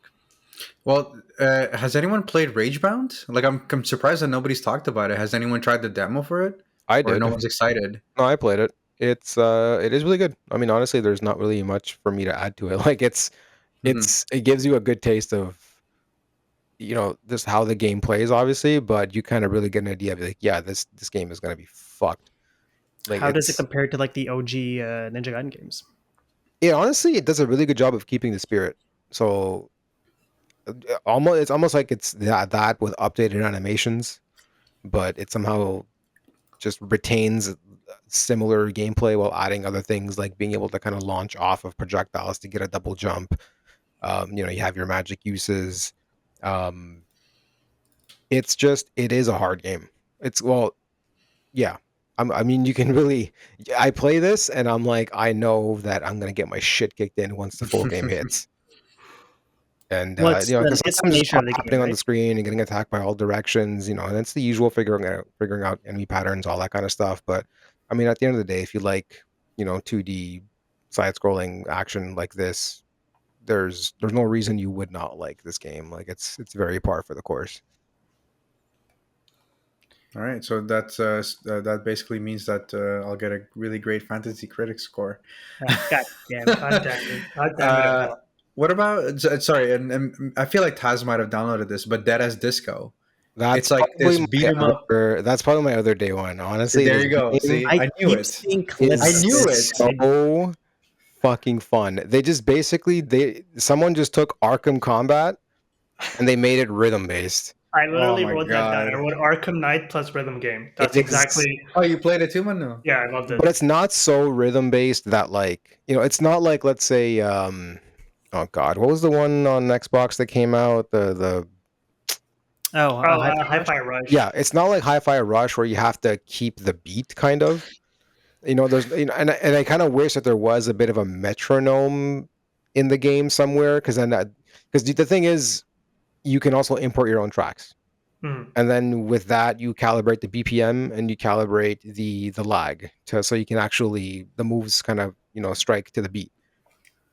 Which is Yeah, like, I'm not down to do all that all the time, but because then you have to figure it out for yourself. You have to put that in manually and enter some lag, and then you have to start the level and kind of see how it feels. Go back and recalibrate. Whereas if it had some sort of like a metronome function where you just do it to the beat, and then it adjusts the lag for you, but like accurately, it'd be great. But that aside, like even just with the in-game soundtrack, first off, great fucking soundtrack. Like all the songs just fucking slap. And then beating people up to the beat, man, like just countering and then just doing all like the fucking the windmill on the floor and just kicking the crap out of people, and then just the finishing moves and everything in this game, and it's so stylish. It's like this fucking neon soaked like 70s 80s style aesthetic. Like it's I, really really I do fun. like think the fact that this is an indie game and it is a demo, like they would probably take that feedback, and there's a good chance that they might add it in the final product. I'm just surprised that they let you import tracks in the demo because but you can only import them for the Infinite Disco mode, right? Not for the main. The yeah. main story, because the main story revolves around like I believe a bunch of characters and like so bosses, and every boss you'll see like you'll have a different genre of songs. It's like J-pop, K-pop, rap, hip hop, and yeah, the song section is pretty big and pretty cool. Like the demo starts out with I think Taz Maniac, Yeah. which is like the perfect synth pop song just to get you like really into the game. It's yeah, the whole game is I like have the really game fun. downloaded. I'm kicking myself Dude, for not I'm Honestly, playing it. super excited to I try want it. you all to go into this game, go into Infinite Disco or whatever that level is called, turn Yeah, on Infinite mode, and just pick a song, and let's all just fucking see who can get the highest score. yeah, I'm done. It Because Yeah, the is game that'd be the game cool. is on the easier side. Because like I think with Hi-Fi Rush, there's more complexity, and this one you just have your like two attacks, and the game will show you when you can parry or dodge. yeah, well, So it's just it's like Arkham. You're gonna yeah, see like the sort of trigger on top of the enemy's head that tells you when you can counter. The And you spider can either sense. do a perfect counter on the beat, which immediately kills the enemy, or you can just do a standard counter, which kind of stuns them, and then you can go in for another attack. it's kind of Um, cool though because you can vibe more. I think just with the music, Yeah, and it's more of a chill experience. some of the gameplay that I've seen, it felt like I was just watching like Ip Man, just like have No, these like the random animations and the flurry of attacks are moves. incredible, and it's not as punishing as Hi-Fi Rush, right? Because in Hi-Fi Rush, if you're not exactly timing your button presses even to the beat, then you're not getting that combo to go up. Whereas with this, even if you're not pressing to the beat, like in the end, even if nothing you're doing is to the beat necessarily, you're still progress to be made. But yeah, no, definitely a game that anyone should try. If you even remotely liked Arkham Combat and you like that kind of game, like 100% recommend this one. It's definitely on my list to try. Taz, you've tried Absalom. That I Yes, downloaded, but I didn't get to try yet. What are your thoughts on that? I like it. It's I don't know that it's a day one for me. I don't even know that I don't know.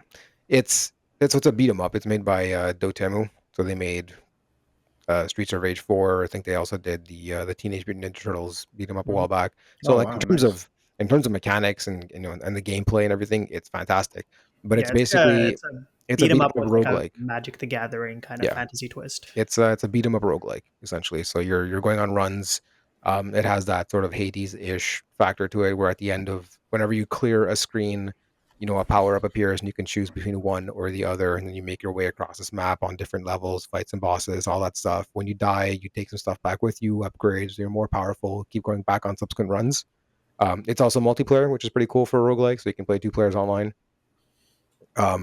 Great visuals, great animations, plays fantastically. Like if you're a fan of beat 'em ups and you like roguelikes, like I think this is the perfect marriage of the two.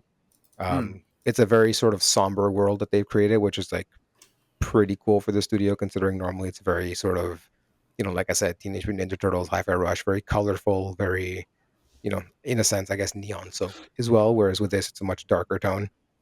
And a little more difficult, obviously, because of the roguelike element, but overall, I did enjoy it. I put like a good hour into it, considering I also just tried so many demos on the Next Fest. But one thing that I did kind of discover with this is for some reason, I saw a video online of someone playing Dead as Disco with a fight stick. Oh, And then I Oh, was like, interesting. that's actually kind of cool. So then I tried it. It works quite well, but it's just like there's no way for you to maneuver the camera, right? Because there's no right stick. But then I was like, wait, why don't I just try beat 'em ups? Because like beat 'em ups originated in arcades. So for mhm. me to use a fight stick and play that, so I started playing Absalom with a fight stick, and just I have it in my lap, and I'm using the levered one, and it's a nice experience, guys. Honestly, Mm. I would say I don't know why I never thought of this, but outside of fighting games, this might be the best fucking use for them. Man, because now I'm trying to think like if I want to play Scott Pilgrim, Well, yeah, that's it. And then I yeah, was like, Yeah. I wasn't even initially really excited for Scott Pilgrim. Like I remember we all played and finished the first one that came out. hmm But I enjoyed that game, but I just thought it was like too slow, and there was parts of it that I wasn't all that crazy about. But then now I'm like, with the fight stick, I think just having that tactile experience might add to the game for me. And so now I'm kind of excited to try that out as well.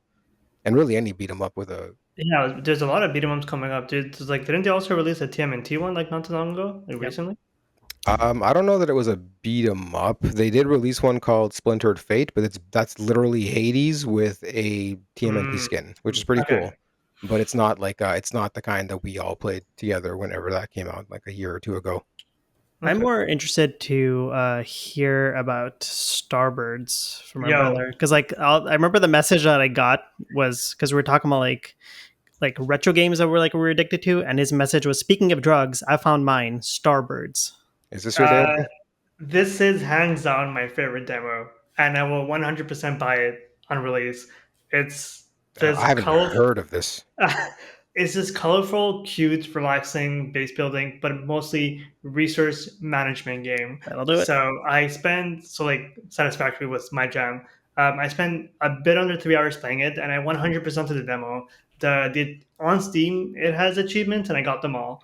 Um, Essentially, this game is split into like sectors, so like chapters, and each chapter you have a bunch of asteroids where you go, you harvest resources and you combine them. Uh, the beauty of this game is it's a lot simpler than other resource management games like Factorio or like Satisfactory, in that you only have to worry about like the quantity of material instead of worrying about like the speed, and at a much smaller scale. In Satisfactory, towards the end, I was working with 1,200 units of like one material from one node, and you have that across like 20 different nodes. You have a lot of materials coming in, but there's no concept of fluid or gases. So you don't even have to worry about the principle of like manifold, which I'm not gonna start talking about now. You're throwing these terminologies, and I'm just like, The okay, words I you're was throwing interested out at and first, art but for this game are very conflicting. yeah, It's this really casual, relaxing experience it does that not sound that relaxing. also no, but this version is, Okay, but it also allows you. it also gives people the opportunity to optimize if they so wish to. But yeah, it's like just a more relaxing version of I don't know if I Satisfactory. can take your word for it because you decided to play Satisfactory to show your friend how much better you can optimize. And I proved them right. It took me 120 hours, but I did it. No, I honestly try to demo. You let me guys, just go ahead and remove this from my library right now. no, legitimately try to demo. It'll take you I'll about an probably give it a hour. shot. Yeah. It's like it's a totally relaxing experience, and yeah, I had a lot of fun playing it. Definitely day one for me. Jazz, have you tried any of these demos at all, or I have downloaded. So, but this is why I'm glad that we actually spoke about it, because I downloaded demos for the Ball X Pit, Morbid Metal, Dead as Disco, Dispatch, and Absalom. Oh, Dispatch. what is Guys. Dispatch? Dispatch. Because That it doesn't reminds sound you of good. Papers, Please. It looks like Papers, Uh Please a little bit. maybe. Honestly, it's not even the gameplay. Like forget gameplay in this game. Big The animated one? fucking sorry? Nothing. Go on. The just the story, the characters, that moment to moment stuff. Like I forgot that I was playing a video game when this game booted up, and I was just watching the beginning intro cutscene. Mm. If this was a TV show, I would 100% watch it. Like Yeah, it's the whole concept is you're basically a former superhero. So you used to be a superhero called Mecha Man that had a mech suit. Your suit got destroyed, and so now you're working for this dispatch agency where basically people that are Oh yeah, subscribed to the service call in with emergencies, and then you have this team of superheroes that you manage, and you, depending on what the situation is, dispatch them, right? So that's what the gameplay loop is. So you're going to have basically a map in front of you, and then there's like different emergencies shown on it. Then you have your profiles of your heroes at the bottom, and you pick and choose who to send, and then every mission takes a little bit of time. So then once the hero frees up, you're free to send them to another one. Some of them take one hero, some of them need two. Um, honestly, like whatever. But it's the characters, man. Honestly, just the way that the dialogue is and just how it's acted out. I it's like a half hour demo, but man, I would definitely just it's the Wow, they gameplay have did a the gameplay strong. did not impress me. The gameplay did not impress me. Okay. It's passable, like for sure. It's something that I don't mind playing. But if I play this game, it is purely because of story and characters, and I want to know what happens next. Like one of the cool things in the beginning I found was like, for example, when you start at this agency, um, you're introduced to this one like old man, and he greets you as if he's known you for years, and you're just like, wait, who the hell are you? And then he kind of does his like former superhero pose, and you're like, oh shit. And it's basically his character is he's a speedster, but what he had failed to realize until it's too late is that he can move, let's say, like whenever he uses his power to move really fast in that period, he also ages twice as fast, right? And so that's why your character is still young, and he's become this like old man that no longer uses his powers. Now he works with you at the agency, and he's like the one training you. But he is fucking hilarious. He's this old, no shit taking black dude that like at one point, like the cast of heroes that you're kind of the handler for starts sort of making fun of you, and he just goes on this tirade where I think he says "fuck" or variations of "fucking" like 30 times in a sentence, and they all just shut the fuck up. I'm sold. Like Yeah, it's such like Jazz. You're gonna love it because it's all very right. sort Can't of wait. you have dialogue choices and all that stuff, and it's very similar. Like well, not very similar, but I think a lot of the people that did like the Telltale games might be working on this as well. Hmm. So it's a very story dialogue heavy, and I think the gameplay is just sort of there to have something to do in the meantime. But again, this game like 100%. If it's I don't know what the price is coming out. I haven't looked, but it's 100% at some point I will play this game. Well, So you have sold you? me. Sorry, go on, Manu. No, please. That's fine. Go Well, ahead. I was gonna say, like, you sold me the moment that you said that you turned on the game and then you forgot that you were playing a video game. I think that's where that's kind of caught me, and I was like, have you oh yeah, guys that's seen the exactly what. voice, the Stark, like the voice cast for this? I think Uh, briefly, but I forget. Aaron Paul, Laura Bailey, Matthew Mercer, Jeffrey Wright, Lana Pierce, Jacksepticeye, Most Critical. It's a crazy list of characters. Hmm. I went to like, what is the gameplay like? Is it just like a click and like, is it like a resource management thing? So far, what I've Also played, among that. it's very much just clicking. Okay. So there's a map open in front of you, and then on that map, icons appear representing emergencies. So you click on it, and a voiceover plays of the person calling in, and they're stating what's happening. And there's a window with details on the call, and then based on those details, you have to pick the right superhero Mm, that you're going to send for the job, based on whatever their strengths and weaknesses are. okay. I wonder if it'll get to a point where you'll reach a point where, like, how bad are some of the repercussions, or is it What's not? really so far is really only been either it works out or it fails.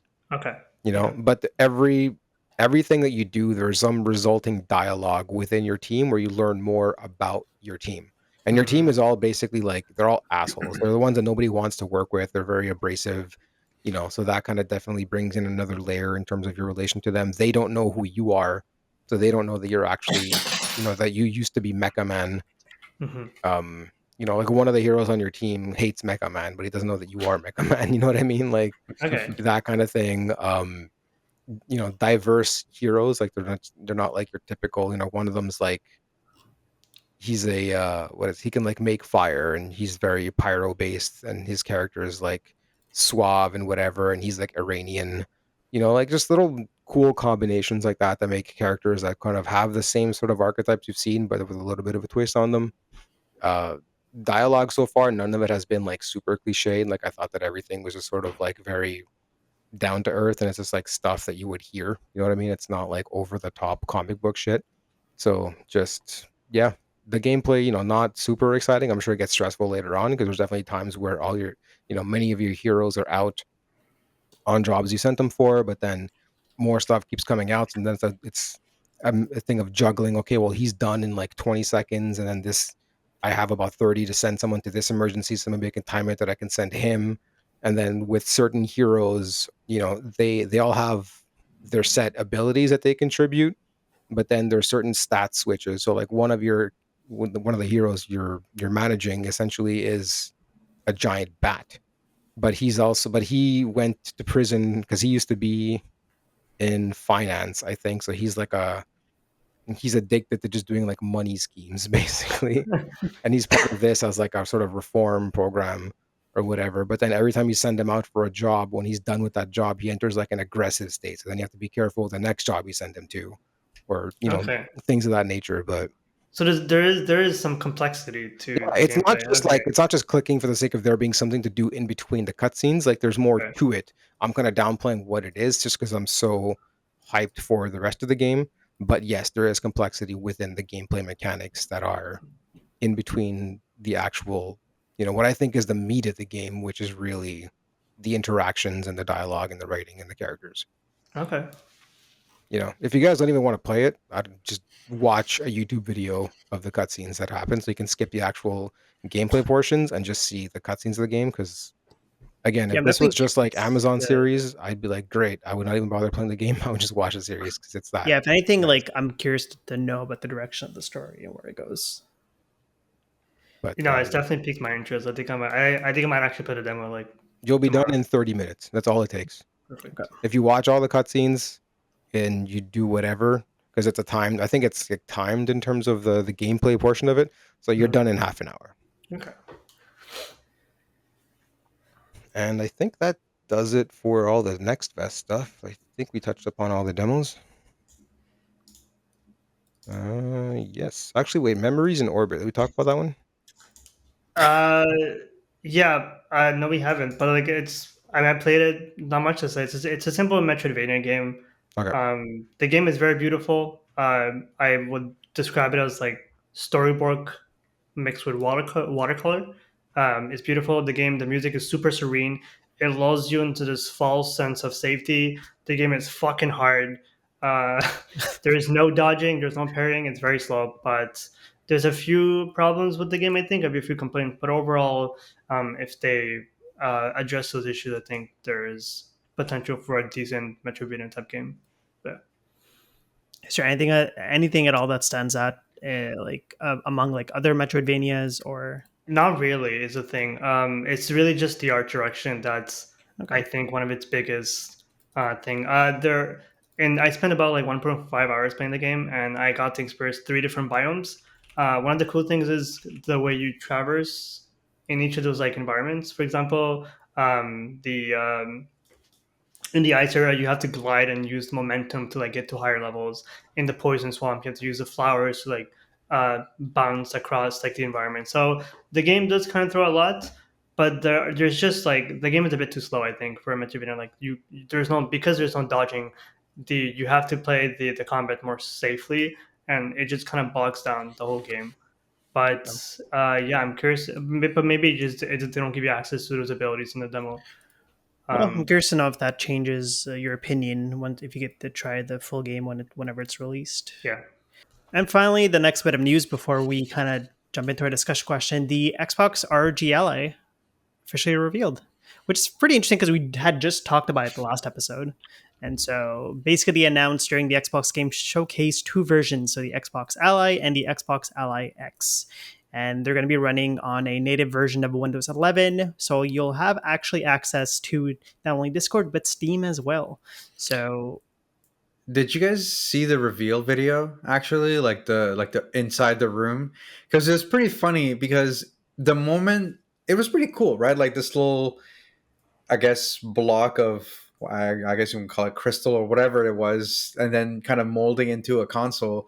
And obviously, everyone knew what was going on. And then you had the IGN guys that were like talking over and trying to hype it up. And I'm like, at this point, just shut up. Like, don't say anything. Let the video speak for itself. Yo, those It's IGN fine. guys. But yeah, I'm just gonna bring this up right now. Those IGN guys, when they were showing the trailer for the Invincible fighting game, yeah, like, yeah. oh my god, It, yeah, someone just please throw a fucking boulder at this person's head.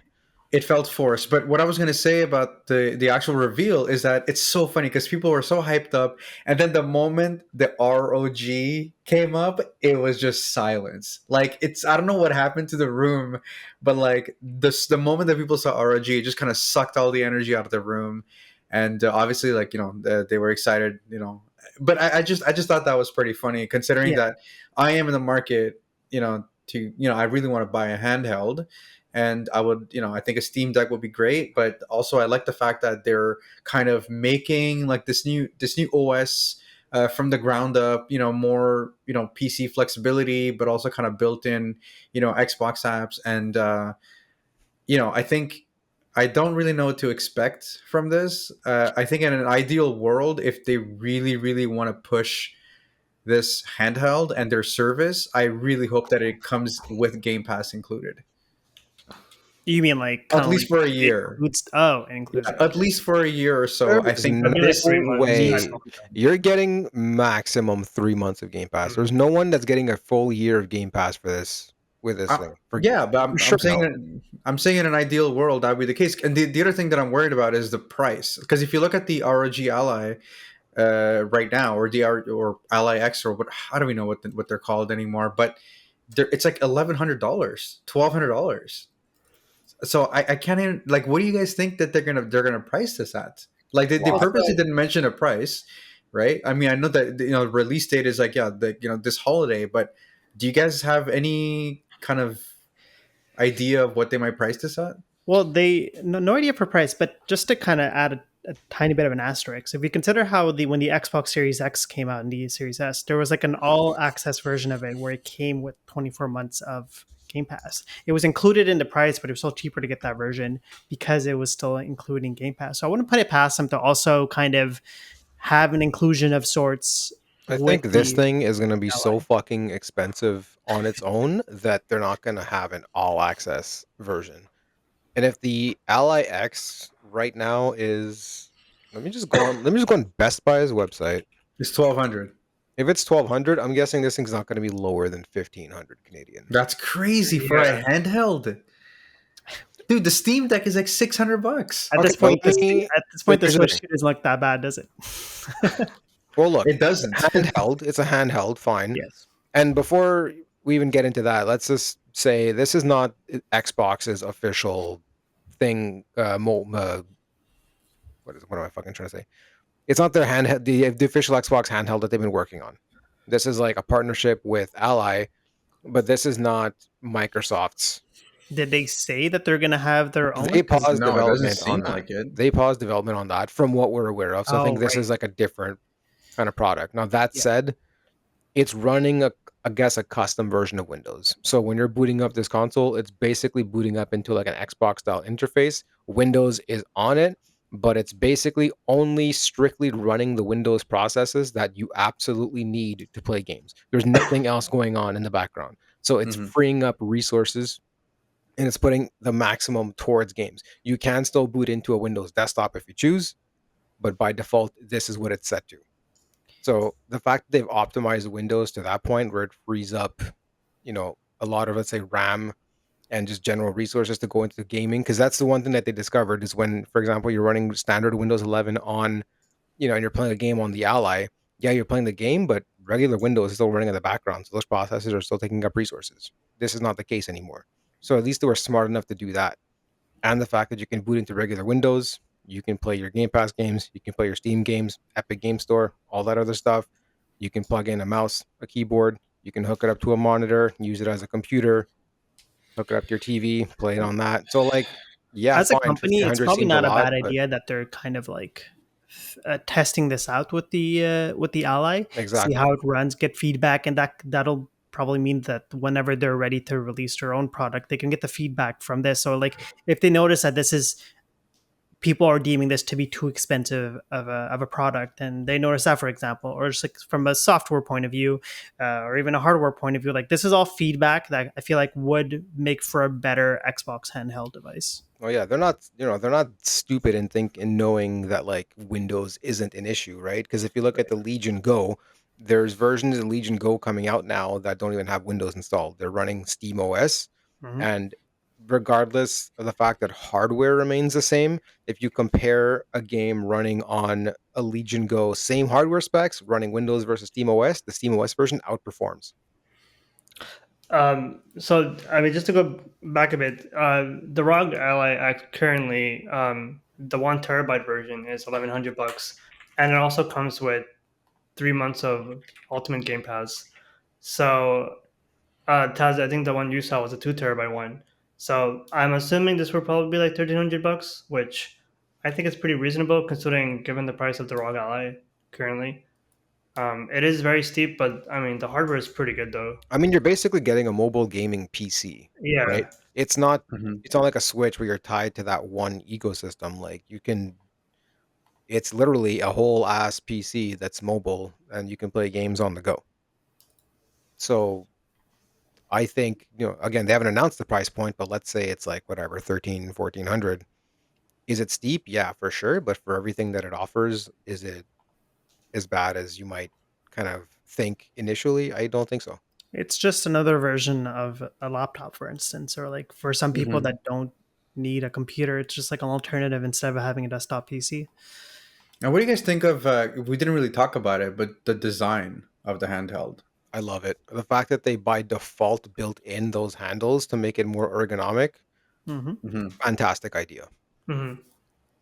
Yeah, at Like, first it warmed up to me. Like I feel like the design. At first I didn't know how I felt about it, but the more I started watching videos, I started like my favorite YouTubers like starting to talk about it, and it to me it started feeling something that was natural and something that was kind of meant to be. Like right, I Well, feel like it's going to be a very very comfortable handheld. it's good that like they're working with Asus on this because they do have feedback from the first iteration of the Ally, and then it's like Exactly. it's improving on itself, which is I good. think for anyone who doesn't play games on Steam and was strictly likes to play games on with the Xbox with the Game Pass, I think this is like the clear, obvious choice. But why would you not like a Steam user? Why would a Steam user not get the? Just for that particular, like if like Justin or you don't, if you don't tend to gravitate towards one game or you tend to try a lot of games and you mainly play on the Game Pass, it just makes more sense for you to have that built in because I don't think the Steam natively has the Game Pass It app. I doesn't. think It no, doesn't you need yeah, to support you it. need like to somehow homebrew it. you need to find a way to install Windows on it and then Yeah, get Game Pass Mhm. to run. And the other thing on Steam is, you wouldn't even you can't run games like, let's say if you want to play Destiny 2 because it has to install like an anti-cheat and stuff like that. You can't play it on a Steam Deck. Oh, no way. Yeah. Yeah. So this would kind of work around it. And like honestly, I saw this and I was like, do I want to get this? Do I want like because like more Don't often than do it, not. Manny. Well, okay. In my defense, I'm someone like I game on the go a lot. I go visit my parents like 1 or 2 days a week, and I was like, I'm often there. I'm like, I wish I could play something. Oh, you should bring my Switch. But like, if I had the option of having a handheld device, that opens up so many games. I can play my Steam games. I can play my Xbox games, and so I don't have to worry about having like on missing out. It's like it pretty much gives you a pretty solid option for like a pretty from what I've like from if it's anything based off the existing Asus Ally devices, a pretty reliable device. I mean, I Does have Steam? an Ally, and Yeah. it runs things quite well, And like a lot of people will sort of hate on it because it runs Windows, and Windows is not optimal on a touch screen or a screen of that size. And Hmm. I honestly cannot say I've ever had any issues. Like, yeah, the sleep function sucks. You can't just put it to sleep like you would a Steam Deck. You can, but it's not going to work, and then your game's not going to run very well afterwards. You're gonna have to shut it off anyways, whatever. But that aside, like just moment to moment functionality, I can't say that I've ever had any issues with it. The Steam Deck itself for the same storage is also $819. So that's only a $200 difference. Like And if then it opens up the, I guess your library to a lot more games. Yeah, and then I think it also has Discord built in. I think we saw kind of the snippet. So and other like I think they're going to include the Blizzard launcher, and then possibly I don't know if they'll include Epic, but there's it seems like you'll have access to a lot more launchers than just Steam, unless you're comfortable homebrewing your console. yeah, like if you can connect that device and which you can I believe with the Ally already, like to a TV, like with a dock, kind of like how the Switch works. It's like for a lot of people, it could be a lot convenient just to have a handheld device. Yeah, and I think Taz and I, we've tried the Xbox Cloud Gaming, and I have to say that it's pretty up there. Like it's really really solid. So It's definitely and I know, improved over the years. yeah, they're Improved, definitely but it's pushing it. not it's not It's where still not they there want it yet. to be. I mean, honestly, if I want a cloud game, Hmm. I mean, in the end, I'll use something like Moonlight and Sunshine, and I'll basically stream it off of That's my fair. computer. But I'm fortunate enough to have a computer that can run them like this, right? But with a service like with cloud gaming on Game Pass, if you're playing something like Doom, forget it. But if you're playing some of the more slower titles, you want to play like whatever Monster Train 2 or stuff that doesn't require like Twitch reflex. It is solid for what it is. Like, yes, there's going to be noticeable lag, but nothing that's going to be a detriment due to the nature of whatever game you're playing. Yeah, for really any cloud-based games, you always have to consider latency into the mix. You can't be playing like Call of Duty games, for instance. No, exactly. Yeah. And you're Well, definitely not going to be playing a Souls game with that either. I try to use the cloud gaming on my OLED, the LG one. Garbage. The input latency was so bad. I even have it directly connected to my router, like Oh, with Ethernet cable, and I was there was a clear like 1 second latency lag, and just threw off the whole experience. And I was trying to play Blueprints and Doom, it just wasn't working. So, but the hardware, because are they only allowing cloud gaming with the ROG Ally, or will you have the option of installing the game? Well, that's through Game Pass, right? So Yeah. so if you whatever games you can play through cloud-based on Game Pass, it would be accessible on the Ally. Oh no, but I'm saying like you don't have to necessarily play through the cloud No, gaming, right? Yeah. if you have access to a non-cloud version of the game, you can install it natively. Then yeah, of course you don't need to Okay. be doing cloud gaming. So yeah, you don't And have to now worry they about it. even, and I'm pretty sure now Xbox has even made it that if it's a game you own on Xbox, you can also install it on PC. Oh, nice. I that's cool. I believe that's what they've started to do. Don't quote me on that, but So is this something you guys ever see yourself investing on? Because like two of you guys already Yes. have a handheld device. Manu, you have the Steam Deck, and Taz, you have the Ally, right? Jazz and I are the only ones without a handheld. I mean, if I for whatever reason had to upgrade from my Ally, 100% I would go towards probably this one if finances were in order. But Right. then I again, I mean, yeah. I'm not gaming on the go. right? Like I have my ally so I can just so I can sit on the couch and game while spending time with my wife, let's say, right? And admittedly, these days my ally is more of a moonlight machine than it is anything else. But and so like, do I need the extra horsepower from a the Xbox version of the ally? Not really. So in this case, if I was to get another handheld, it would probably have to be the Switch because logically that's what makes more sense for me because I can use my Moonlight on the Ally and just basically run games off my PC and play them like full spec on that screen, which is great and which is I think the same screen that's on the new Ally anyways. And then I have Switch so that I can pay too much money for games. Now, if you can only play Moonlight on the Switch, You can homebrew it and you can. Nintendo doesn't like that. They'll break your console from afar, apparently. Maybe the Switch 2, not the Switch 1. Never connect to Wi-Fi ever again. Yeah. Iwata has spoken. Okay, does anyone want to introduce the discussion question? Because I have no idea how to. Just read it. Taz, you wrote it up. You can do it. Okay, so as we discussed earlier, with the Switch 2, this is I think the first time in that I can recall that Nintendo has deviated from their usual strategy. There's no big innovation, there's no big gimmick, big feature. It's basically just here's the Switch 1 beefed up, right? So with that in mind, is that kind of where we're headed? Where let's say we're looking at more iterative upgrades of consoles versus them introducing new features like we're used to.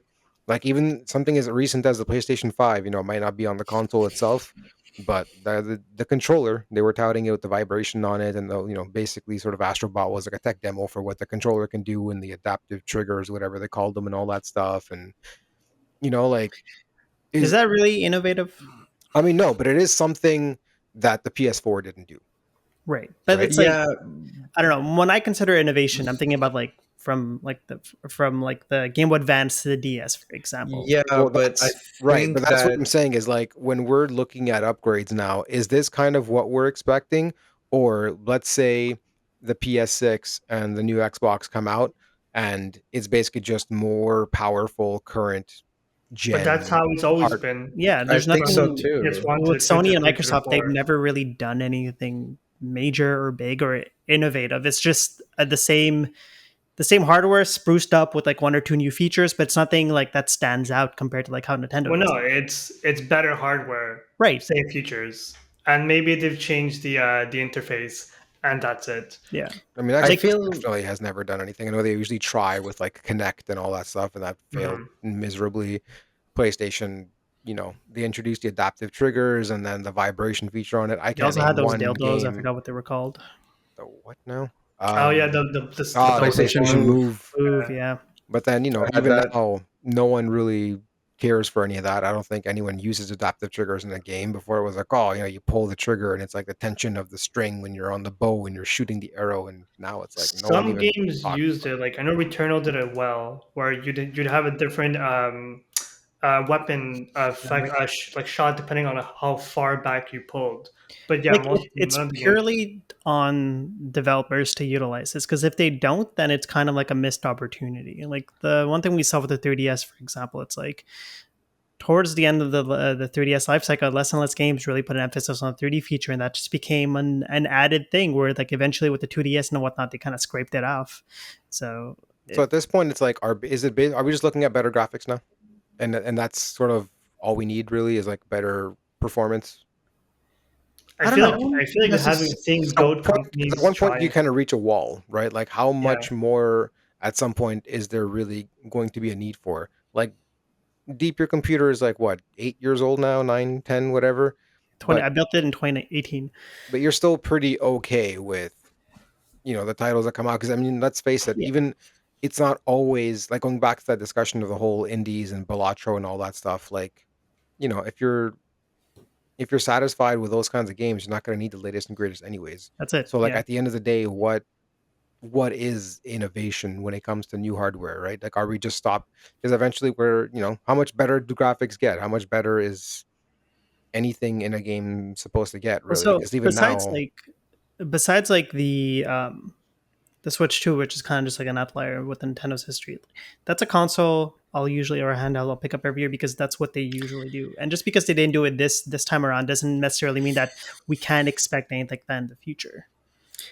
Can I just add one thing about that? Just to me, I think the excitement comes from possibility. So what I mean by that is that for me, something that's next gen, or for something to feel next gen, I need a completely new way to play. So an example I was thinking about this is, imagine Taz is playing Mortal Kombat, right? He bought a copy and he's streaming it directly from his console, right? And we're watching it. To me, a true next gen like social integration would be for me to jump into the same game and play with Taz. Like me trying out that level. I don't know, figure it out. Like find a way to do this with the whole cloud gaming thing, with like the crossplay and game sharing stuff. I feel like that could be something that I would consider next gen, or something like if you have a console, you could basically have a modular console, which kind of like a PC, you can kind of evolve it mid cycle. So instead of paying like $800 for a new console, and I get it, Microsoft, Sony, Nintendo have no reason to do this. But if the question is, what does next gen need to feel next gen? I feel like those are some of the things. Like those are some of the things that I would expect in a future console. Like I know that the with Xbox they're doing that, right? They call it now, what is it, Xbox Play Anywhere or something like that? Or Microsoft is really selling as Xbox is not a hardware now, but more of a service, right? So for me, what is going to feel next gen is that seamless transition from, oh hey, I'm playing on my TV. Okay, well I have to go take a shit. I'm gonna continue playing it on my phone or something of that sort. Like that to me is what I'm looking for. Like a new way to play, a new way to share, a new way to express, and not necessarily like the pixel count or the fact that games are 120 FPS, because I don't know the difference. Like I don't necessarily care. I don't play the games that actually utilizes 120 FPS. I don't care about ray tracing.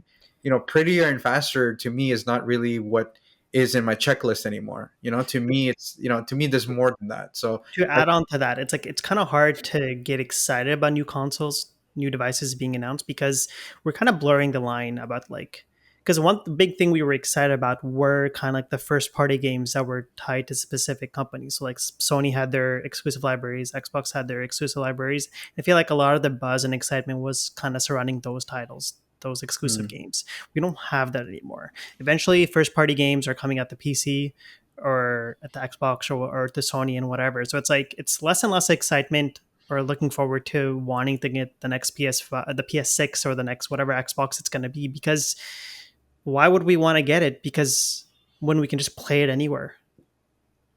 I mean, even let's say when it goes to cloud gaming, right? Let's say they perfect cloud gaming and you're streaming a game and it's a 1-to-1. Once that happens, what's is, internet limitations for people aside, do you need necessarily a new console at that point? Like people that live in major cities, the major demographics that buy these consoles, their internet at that point, if it's, let's say we're in that future where it's good enough and it is 1-to-1, what exactly is the use of a dedicated console? Well, I mean, And I've always figured that's where Microsoft was heading, though, going to a yeah. state where they won't need to make like a console anymore. They would have like a streaming kind of box, Yeah, because that is and where it's that's headed. it. Yeah. Yeah. It's only a matter of time. And even for like Sony, they're still, let's say, they're making their consoles, right? Look at the PS5 and look at the PS5 Pro. You put a game running on both of those side by side, I in 100 years will not be able to fucking tell you which one is which with 100% certainty. Which begs the The question then, so like, what does the PS6 look like at that point once that, we all know it's coming? What is, okay, yeah, fine, marginally better graphics and all that stuff, fine. But like, is that going to be enough at that point? Like, they graphics need will only take a game so to far. You know what I mean? Like, they a need to game. kind of overhaul it in a way that entices players to want to get their console exclusively over like a Microsoft or an Ally. Because like think about what Microsoft is doing, they're kind of like blurring the lines between like PC, handheld, and console, where it's like you want to play a game, you have three different options, you kind of approach it however you want. So like to your average gamer, it's like, okay, why would you want to get a PS6 on day one? Who the hell knows? That's Even exclusivity though, it's starting to matter less and less because You have Yeah. all these companies like releasing like Square Enix, well, not Square Enix, but like Spider-Man 2, I believe, is coming out on, or is it It's already all on out? PC. Yeah. Like It's all the coming out on Sony PC. games come out on PC now a year later. So So like, why would you want to get a PS6? Like Well, Stellar you Blade know, also is releasing on PC, and that was a Sony exclusive, I believe.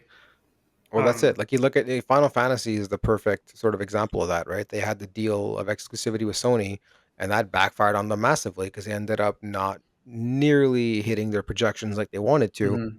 And so now what's going on? Well, 16 is rumored to be coming to the Switch too. It's already out on the Xbox. They released Final Fantasy 14 on the Xbox as well. Stellar Blade is In not coming to PC. in a Square did world where say that games are they, becoming more and more expensive to develop, it only makes sense that you want to maximize revenue as much as possible. So yeah, exclusivity is not the way to go. Do you guys know that according it's to only recently that the player base of the PS4 has surpassed the player base of that the player base of the PS5 has surpassed the player base of the PS4? I'm not surprised. The 5 has been out since what, 2020? Yeah, it was during COVID, so So 5 years in is when finally the PS5 has more users than PS4. yeah, well, I 2020. mean, stock issue, price aside, Yeah. I mean, the stock issue's been resolved for a while, let's yes, face it. I yes. mean, it's not like that stopped anyone at this point, you know what I mean? But it's just the PS4 is still being supported. There's still games literally that are being released on PS4. And let's not forget that big crowd that all they do is play Fortnite and Warzone and all the free to play games that are available on literally everything. Mhm. Hmm. So, like, that demographic that's going to buy the next God of War and the next new Final Fantasy, or whatever, is kind of diminishing as time goes on because even all the new gamers being introduced to the world of gaming are fucking Roblox, Fortnite, which, not to shit on those games like Fortnite. I love Fortnite. It's great. But it begs the question, like, why pay $110 to play Mario Kart when Fortnite is free? I know two Yeah, different well, games, all that stuff. I yeah. understand. But what I'm saying is like, Jesus. there's always an equivalent at some point, right? But Like, maybe that's why Nintendo does well compared to like in that regard. It's because they have a tight hold on their exclusivities, and you're never going to expect to find Mario on like PC or something, unless you're talking about emulators. But that's a different conversation. So it's like I don't know. Maybe naturally we're going to see that transition going back to exclusivity, but games are expensive to make, then maybe not. So it's like well, yeah, that's where their media expansion comes into play, right? And it totally makes sense when you look at things like there's the Mario movie coming out. That's introducing Mario to an entirely new generation of kids that are going to want to do mhm. what? Play the next Mario game. There's the Mario Kingdom or Mushroom Kingdom or whatever that they've opened up. There's a Zelda park, I think, rumored to be coming out. There's a Donkey Kong park that just opened up. Donkey Kong movie is coming out soon. Yeah. Like, they're reaching into other forms of media, but to bring in all of these other kids that otherwise might not have been introduced to their characters. And maybe, I don't know. I don't think Microsoft and Sony are in a position to be doing the same because their characters don't nearly have the same cachet, but that's just it. As I'm like, I don't know what comes next, right? I'm curious to see for sure, but with the way things are going right now, I want to be. I want to put it past Sony to kind of follow Microsoft's route and just start making kind of like consoles or devices for your everyday gamer, not necessarily just for like Sony games. making it Yeah, making but it they're really behind though. Like I mean, I feel like Microsoft has really seized the moment, and you can really see it, right? Like again, like I don't think of the Xbox as a hardware anymore. I really do genuinely think of it as a service. Like the fact that if what Taz said, that like you can play your Xbox games on PC and whatnot, but the fact that like you can start on PC and you can go on console and it's play anywhere, right? So like my save also transfers. Yeah, It'll transfer on the Rogue Ally X as well. That to me is how you blend your ecosystem, because to me, like, that's the thing. The question, do consoles still matter as a distinct hardware? I think unfortunately that consoles may slowly die out, but I think what matters is going to be the ecosystem. It's how you play with your friends, your save files, how they transfer, the cloud library, all of that. I think that's what kind of yeah. I think Like that's going to be the they most might have important thing. lost the competition or the race like with Sony, but then Exactly. they took a look at what they had and how they can move forward in this changing ecosystem, and they honestly did the best thing they could. I mean, there's a reason Yeah. everyone talks about Game Pass, calls it the best value in gaming, but no one necessarily talks about PlayStation's PS Plus service, right? Oh Look at my us. We god. Bring it up like every Beyond, single beyond episode. one monthly article where, it's just here's the games for this month, and it's like, all right, cool.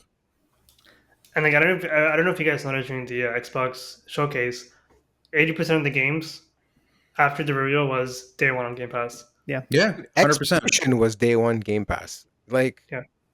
you know, Dude, that Indiana was Jones, yeah, like Indiana Jones, Expedition 33, Doom, Blueprints. you know, and yeah, like I'm forgetting so many games, but like the Hollow A fact Knight. that lot of good bangers that were day one on Game Pass this year. yeah, but that's the thing. It's like that's what kind of makes it worth it, right? It's like that Indiana Jones game. Like I had so much fun playing that game. It was crazy. Like how much fun that I had. And again, Expedition 33. If it was not on Game Pass, I don't think that I've ever would have played it. But the fact that I was able to download on Game One, you know, play it slowly and kind of go at its own pace and whatnot, I appreciate that, right? Like I appreciate the fact that I can, you know, take a break from it, go play something else on Game Pass, and then come back to it, right?